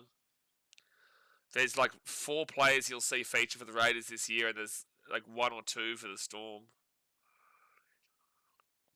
So 4 tackle here for Melbourne, and they are 40 metres away from the line. 24 minutes to go here of the game. They give it out to the... Oh, good run here from the number 7 for Melbourne. Number 7, Jordan Hamlin. 25 metres out. Holton up top, but easy take from the Raiders. 5 metres away from their own line, and it will be a penalty for offside, I reckon. Allison says, how you doing? Going all right, ready for 2 games. We've got the Raiders versus Storm, and then we will have, right after this, we've got Raiders versus Storm, and we'll have Cowboys versus Panthers. Is it good having rugby back? Mate, Rugby League, you know, have you ever heard about a bit of good Rugby League? Because I'm hearing about it right now, and I'm happy that the Rugby League season's back. You can't be upset about it. You can't complain about it. We've got some good tackles. We've got some good hits. We've got some good plays. And we're back. We're not in the regular season just yet, but we are hyping up for the big old regular season coming in. So 23 minutes to go here of the game. First tackle for the Raiders. I've got hopes for Liam Myson too, but it's just unfortunate he's had a rough run with some injuries, just like Cade Dykes. Yeah, but again, as I said in the breakout video that I made a couple of weeks back now, William Kennedy was only signed on for this year. So that's showing the Sharks are having a dabble at him again. You know, you've got to really play for your career at this point, William Kennedy, because you started off the season well, but then you fell away completely. Oh, smashing Chris. Good run to the 35 on the Storm side of the field. But he's got to play a big year this year to get a contract elsewhere or to re-sign with the Sharks. It's basically them saying, like, we've got Liam Myson here. We've got somebody that we can go with. If not, we can probably go to the market and go and look at a fullback. Because I do feel like a consistent fullback, they might have actually still won that Storm game. Sebastian Chris with a great pass again. Back here, kicks it through for himself. And I don't know if this is a try or not, but Sebastian Chris might have just scored. They're going to check this. This is going to be interesting. This is going to be interesting. Ziggy's Mo. Couple of the Mo boys in. Couple of the Mo boys mowing it up. So he kicks that ball at the 20. He's onside. There's nothing wrong with Sebastian Chris being onside here. And then we're going to see Chris kick it through for himself. Kick it through for himself here. Sione Finau is offside, but I don't think he gets involved. He's now placed onside. And then Chris is going to chase it through. And the Storm player's hands there. Will he get that ball down first? Morris was super confident here. Competing for the ball. And Morris is the one that puts that down. So it is not going to be a try. It's going to be a dropout from the Storm. So, guys, I can see the comments in the chat. We are streaming the Rugby League right now. We will be live for the cricket later on. We can't let the chat descend into cricket right now. We are watching the Rugby League. So, when the cricket is on, we'll be all cricket. We'll talk about Australia. I'm aware they're struggling right now. And then I'll big up Zimbabwe till the cows come home. But for the time being, and we do understand it, but we are currently streaming a Rugby League game here. So first tackle now, 18 metres out. And they're going to give it out. They'll be 10 metres away. Been a while since we've had a Flushy Junior too. Agree? First tackle. Now 6 again here for Canberra. 5 metres out. They go for scoots. They need one more try for the bonus.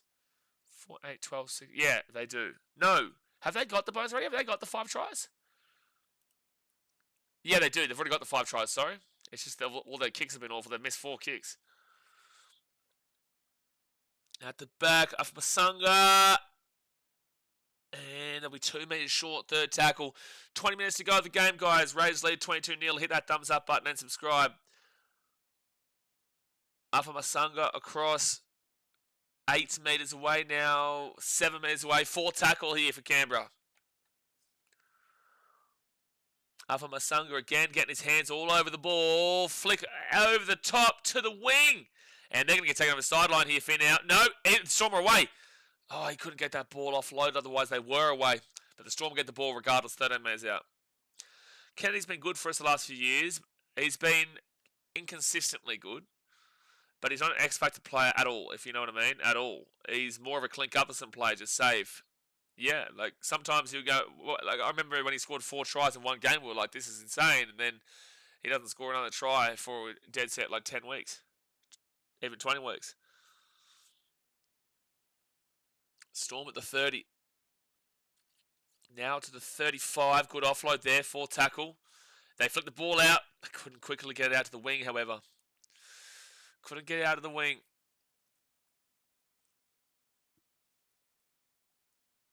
To be fair, well, Grundy Maxwell's there. I'm still okay. But like I knew the bowling from Zimbabwe was good. So that is just short of a 40-20 for the Storm. Raiders will get the ball to 22. Just short.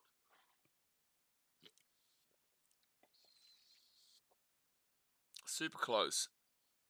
Fader's playing well. They are playing well, but again, both these teams are nowhere near full strength. 25 for 34 completions to the Raiders. 24 from 27 was that for the Storm? I can't remember. It was 81% for the Storm. Raiders at least have fixed their completion rate a bit in the second half. They're into the 70s now compared to the 66% they were in the first half. Third tackle here for Canberra. Getting close to the halfway point. Actually, Jay or somebody, can you go tell me how long until I'm meant to start that next stream? I can't remember what time I said I'd start it up. I can't remember what time I was meant to put it up.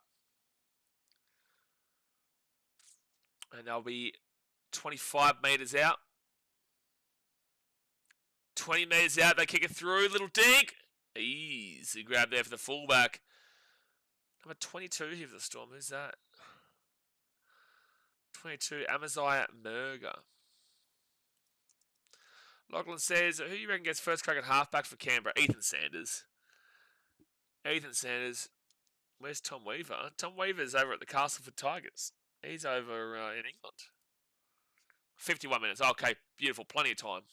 I freaked out thinking I put it on for like 10 minutes away, and I was like, oh shit. It's a good run from the Storm. They'll be 35 metres out. Tom Weaver. Tommy Weaver's in England. Fifth tackle, 4th tackle for the Storm. Couldn't get the offload away. 5th tackle. Cooper Clark's been really good for the Storm today. I will say, if anything, guys, Cooper Clark has been a nice little young player at Melbourne who's shown some good signs in the back row. And I guess the back row spot is open for the Storm this year with the injury of Eliesa Katoa. Jaden said, this might sound stupid, but could you picture Ryan Papenhuyzen at the Sharks? From what I know, the dude still doesn't have a contract, but who knows, I may just be living under a rock. Yeah, you are living under a rock. He's having a effectively sabbatical where he actually believes he won't come back. He spoke on his podcast with Munster and Jerome Hughes and said like he's pretty content with not coming back to rugby league at this point, but it's kind of like a sabbatical. He's just taken a moment to breathe, to get the love back for it. Like, and if he does come back, then the Sharks should throw something at him. But the injuries just really caught up with him in his career, man, and it's hard for him to really trust that knee. And he was criticised pretty heavily for that grand final. He just knows that... there's going to be a mistake here from Melbourne. So it should be Raiders ball at the 20, I think. Yep, will be. Will be. Perhaps 1,000% going to 360. Well, the thing is, I don't believe so. I don't agree. And the reason why I don't agree is because we don't know if R360 is actually even going to happen. Look at the Zach Lomax situation. Guy's a knob, but like at the end of the day, he was sold a lie. He was sold a dream, and it's just going to continuously get delayed. There's no stability there. There's no fact. There's no belief in that happening right now. If that happens, I might even stream a couple of games just to see how it goes. But there's no stability behind that competition, so you're taking a massive risk. You already saw the massive risk from Lomax not pay off. Now, could this change in a couple of years' time? Sure, but will they still want to go down the Ryan Pappenhausen path? Like Ryan Pappenhausen currently is 27 years old. I don't think R360 is going to start up, if it does, for another 3, maybe even 4 years. More so around that 2029, 2030 range. So he'd be 30, 31. Is it still going to be happening if he's 4 years out of the game? I don't think so. So 8 metres away. Alpha Masanga to Chevy Stewart. Chevy Stewart runs his ball back across the 15. Still moving across. Still running. Taken down 4 metres out. R360 stalling couldn't have happened to a better bloke than Lomax. Exactly right. Just so glad that everyone's on the same wavelength as me that I've been on for years now. But also, inside the game, trust me, it's been a big conversation about that bloke for many, many years, even before me. Raiders here, get over the line. I think he'll be held up. Yep, he will be held up. So it's going to be fit tackle for Canberra, 10 metres out. I'm happy that whole new kickoff rule that the NRL tried to impose got scrapped. Why?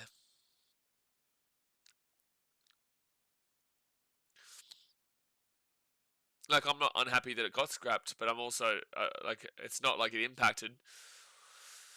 It would have created a couple of interesting things, but overall, I don't like the rules of the game's changing, considering that we're already out of prime time. Like, we've seen some rules change. Like, for example, it's a 6 again outside of the 20 now, rather than, inside the 20 is a penalty, outside of the 20 is a 6 again, compared to last year where it was inside the 40 it was a penalty and outside the 40 was a 6 again. I definitely would have preferred the penalty still inside the 40.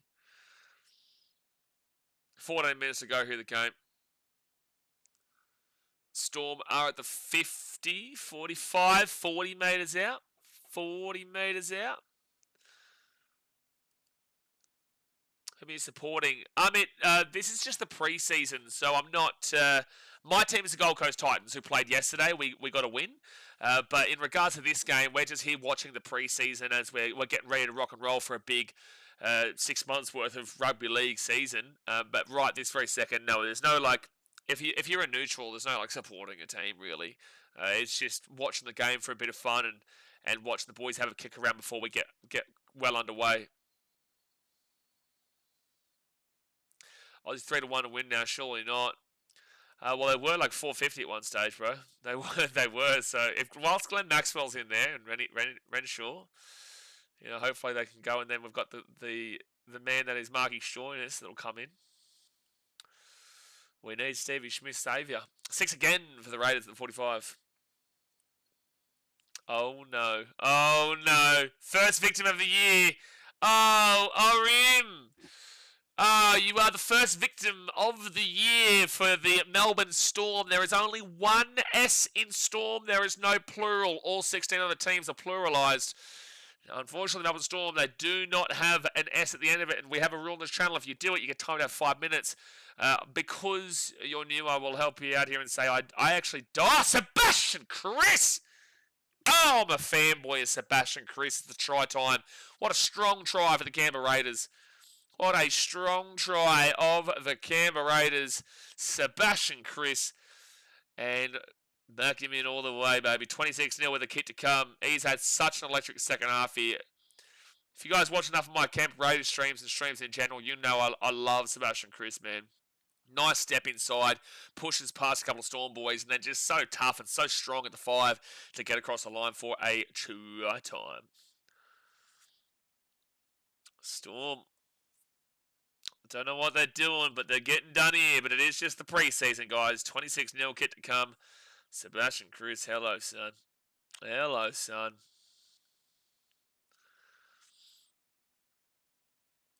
Hello. 11 minutes and 30 seconds to go here of the game. One try assist, 5 tackle busts, 72 run meters. And Dead said he's only played the second half so far. He's only played about 25 minutes. 25, 28 minutes. Was always going to happen, mate. Just a rookie mistake from the young prospect. Who are you talking about? What are you talking about? Mark up the Storm for the spoon. Yeah, obviously we found it yesterday with the Titans that preseason means everything. So look, I back it in. To be honest, I like the score even if it's preseason. Chevy Stewart is 0 from 2 today on kicks.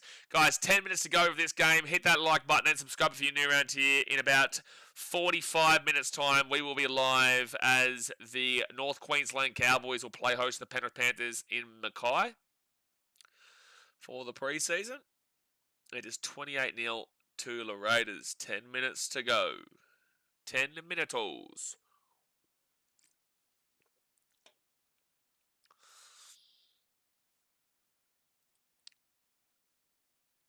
49 for 4. Come on. Come on, Ozzy. Get back into it. Get back into it. Nice 4 there from Matty Renshaw. Now he says, can't Chevy Stewart get a try, you dog? 28-0. Any game the Storm lose is a good game, Breton says. Well, they're not going to be winning this game. Don't forget as well, on Sunday we have the Maori versus Indigenous All-Stars. Imagine betting on a preseason game relying on an individual player to keep your preseason multi alive. Imagine betting on the preseason. Imagine the scenes. Now, third tackle. And it's funny, like, imagine betting on individual plays in the preseason because individual players don't play the full 80, even though when they do play the regular season, they probably will play the full 80 kind of deal. Or they will. Trent Loiero's gotten a full 70 minutes here, though. I've seen him on the field the entire time. Raiders go left. By the way, Sebastian Kris has been taken out after that try. Oh, amazing offload there for Canberra. Well, they're going to get all the bonus points here. Preseason serious business. It's serious business, Ben. Serious business. Don't know if I'm going to update the table, though, after this, because that means the Titans will go into second based off of the points differential. I got 12 in the preseason every week. It's a must. It's a guarantee, Seb. Alex 12 is the greatest try scorer of a generation. Of generation. It's generational. It is the only valid bet in the preseason from Seb. Third tackle, but he's also English, so be careful of what he says, Logan. Be very careful, mate. Be very careful. What else is there to do in Mount Druitt if you're not betting on preseason? Storm now will get this ball to the 42. It is a 6 again. 6 again. 51 for 4. Come on, Aussie. Get back into it. It's not the runs that matter. It's the wickets that matter. Now the 25 metres out. And it's a 6 again. So now they're on second tackle. Storm punches ball to the 20 on third tackle. Third tackle, 9 minutes to go here of the game. Out to Trent Loiero. Loiero then knock on Storm. Knock on Storm. Holton knocks it on, and there's a bit of a push and a shove here. But he flew in, but I feel like he was falling down when he dropped this. There is a bit of concern. God bless him, dude. God bless him. It's Eli Morris, sorry, not Holton. Eli Morris. Show us it again. Oh, he's coming down. Based off of the NRL rules, they'll probably penalise this, but he is coming down.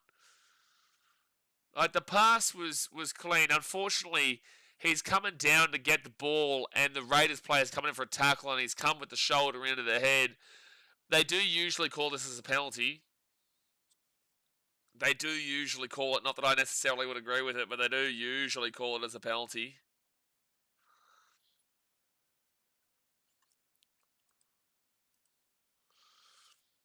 $8:40 to go here of the game. So he's going to have to come off. That'll be the last time we do see him today. Eli Morris. He's tried hard, but he will come off the field. What's your thought on the state of origin going to New Zealand next year? Yeah, we speak about this a lot, mate. I don't agree with it, but, it is what it is. It is what it is. I don't think that origin should be in Melbourne or Adelaide or Perth either. But an early shower for Eli Morris.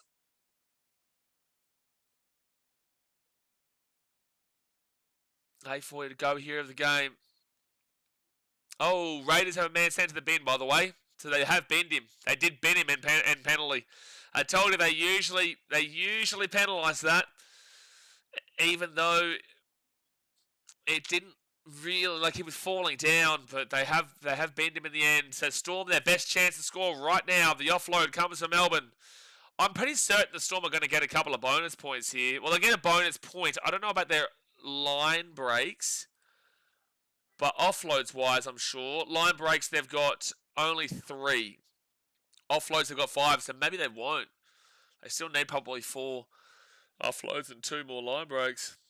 4 tackle, 5 metres away. You know it's not been a great day when he's described as he's tried hard.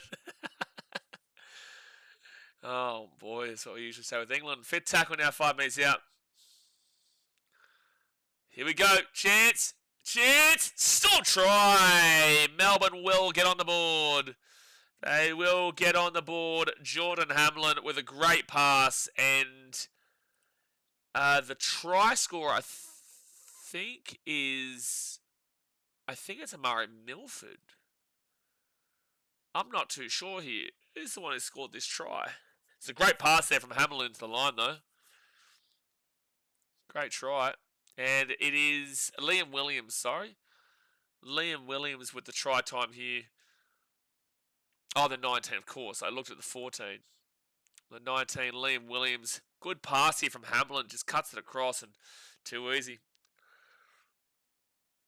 Sam says, hey, you could be on 1 loss as well. Let's not talk too soon. But the key word here is could. The key word here is could. Could. All right? Could. It's not happened yet, Mr. Watson. Hasn't happened yet. So until it happens, it hasn't happened yet, has it, champion? Hasn't happened. You just got champed. And you just got champed, and you know it. Come on. Melbourne has now gone up to 16th in my ladder predictions. Yeah, fair enough, Mitchell.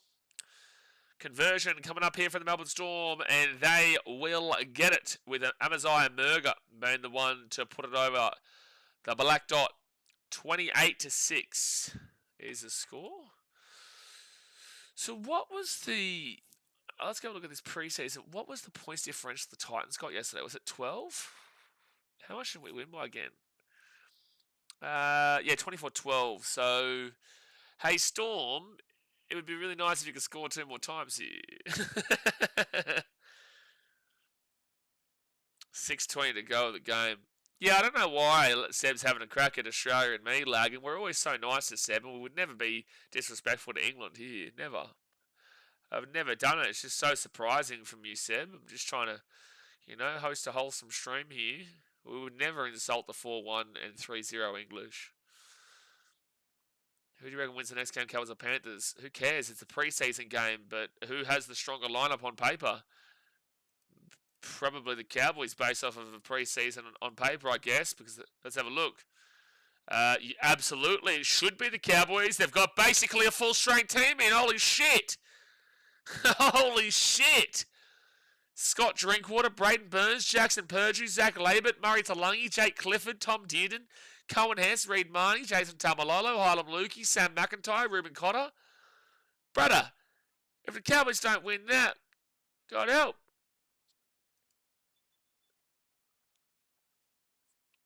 Wait, they're going to check if there's a try here for the Storm. 100 grand bonus if you win the preseason comp. Look out, Titans. Man, look out. Jupiter's Casino is going to be going off.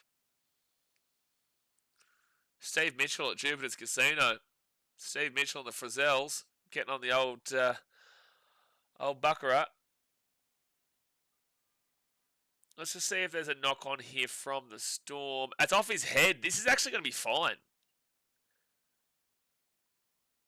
And he's caught that there. This is a try.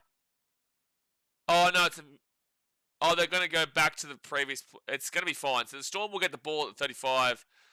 It's not a knock on. but they'll get the ball back. Bonus points come from 10 offloads, 5 line breaks, 5 tries, and then the 12 points for the win.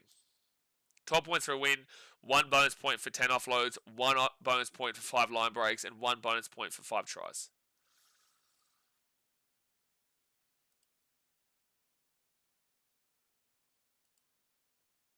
All right, Storm, 45 metres out. First Falcon of the year.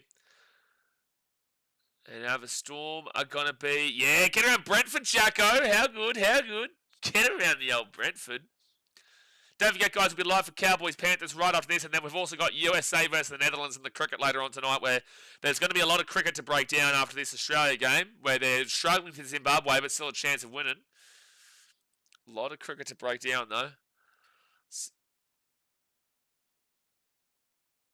So second tackle. And the Raiders are inside their own 10. John Bateman isn't playing. It's not full strength. I want to time you out for that. Nate says, bonus points are like participation trophies. Oh, is that right? Is that right, Mr. Dragons fan, Nate? Yeah, that sounded like a little salty 1 bonus point over here. That sounded like that's coming from a 1 bonus point salty man, Nate J. Sounds like you don't understand and appreciate the passion and the motivation, the dedication that goes into the bonus point system. It's the greatest invention of all time. Titans got all 3. It is salty there on 1. Dragons fans, come on. You're going to start clicking on. You're not clicked on. You got to start clicking on. There's only so much I can help you with. I can only do so much here. Just trying to help you out. So it's going to be second tackle here for the Storm, and they're at the 25. And now Storm will be at the 30. 3 minutes, 55 seconds to go here. It's still not for another about half an hour until that Cowboys-Panthers game will start up. Because this game started up half an hour early for some weird reason. Started up at 5:30 local time rather than 6. Don't know why on a weekday. But it's a decent enough crowd there in Queanbeyan. Yeah, 80 minutes, Shatish. Also, just to clarify, Shatish, because I know you're going to be here for a long time, Rugby League. So rugby is what we call rugby union. Rugby league is this sport. So there's 2 different sports. This is rugby league. So yeah, there is a difference there. Oh, nearly lost that ball, but he kept it. Preseason shouldn't be taken seriously, Brandon says. Mate, it should be taken more seriously than the grand final. Should be. Titans are going to be second after this game, but you should take it very seriously. Raiders are away here. Great run at the 40, 45, the 50, the 45, the 40, 35, 30, 25, 20. Punches away from him. Taken down at the 15. What an amazing run there.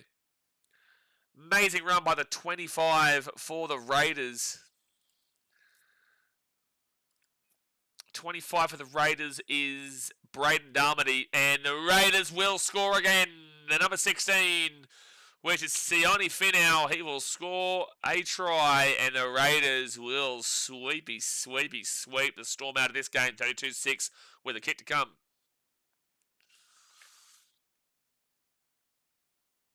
Chevy, get on the field, you dog. Chevy not going to be coming back on the field, mate.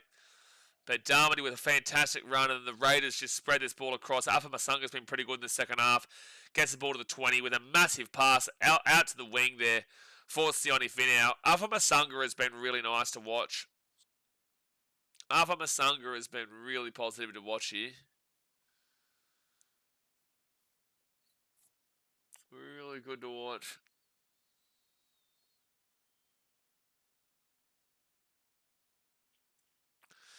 They don't even have him on the team sheet here right now. Why is he not on the team sheet? I can't even see him on the team sheet here. No, they don't. They're not showing him on the team sheet, but it is him. It is him. Was this an expected result? Jacko, it's a preseason game, bro. There's no real expected results in preseason, mate. No real preseason expectations. If you're talking regular season, this would never happen. It'd be a close game. Raiders came first in the minor premiership last year, which is effectively like winning the Premier League, right? Because you only have a regular season. There's no finals. We have finals. But they came first in the regular season, the Raiders. The Melbourne Storm, they came second. But the Storm were the ones to make the grand final. The Raiders didn't make the grand final. Raiders lost to the Sharks and the Broncos in the finals. The Storm beat the Bulldogs and then beat the Sharks to then lose to the Broncos in the grand final. Storm full strength 7. Mate, let me read it out to you. Their team lineup today was Hugo Peel fullback, Luke Cesarian, Siolongi, Tuimalatu Brown as the wings, Marion Seve and Moses Leo in the centres, Eli Morris 5'8", Jordan Hamill in the halfback, front rowers Davy Mawali and Jack Hetherington, 9 Gabriel Satrick, back row Ativalu Lasati and Cooper Clark, and 13 was Trent Loiero. So Trent Loiero is the only starter there. He's the only starter. So they missed the kick. They missed the kick, and it's 32-6 with a minute to go. They missed the kick. 65 for 4. The Aussies, come on, you good things. Come on, Glennie Maxwell and Matty Renshaw. Come on. Come on. Let me still hold it over these English. Like the English, you still get slapped down with the West Indies. But if Australia do lose Zimbabwe, then it comes back to even a pair. I knew all them names. Yep, Jacko. People who watch rugby league week in week out don't even know half those names. That's the preseason. All right, second tackle, 45 metres out. Can the Raiders score one more time with 15 seconds to go here? Oh, yeah, don't forget they scored with a man in the bin. So they were down 12 on 13 when they scored that try just then. Oh, listen to the commentary. They're like, the Raiders are a chance to win the money along with the Gold Coast Titans. Woo-hoo! How about it? How about it? And the end of the game is coming up. The Raiders might score one more time. They flick the ball out to the wing. They're just throwing the ball around, having a bit of a laugh with it. And they'll flick the ball out again. Storm will pick it up. They'll throw it back. The Storm might score here themselves. Storm are away. The 40, 45, the 50. They will kick it back onto the inside. The Raiders grab the ball. And that will be all she wrote. No, Caleb Hugo. No score for him. The try scorers today in this game were Michael Asamoah twice. Liam Williams scored for the Storm. Saxon Innes for the Raiders. Sione Finau for the Raiders. Jalen Afamasunga for the Raiders.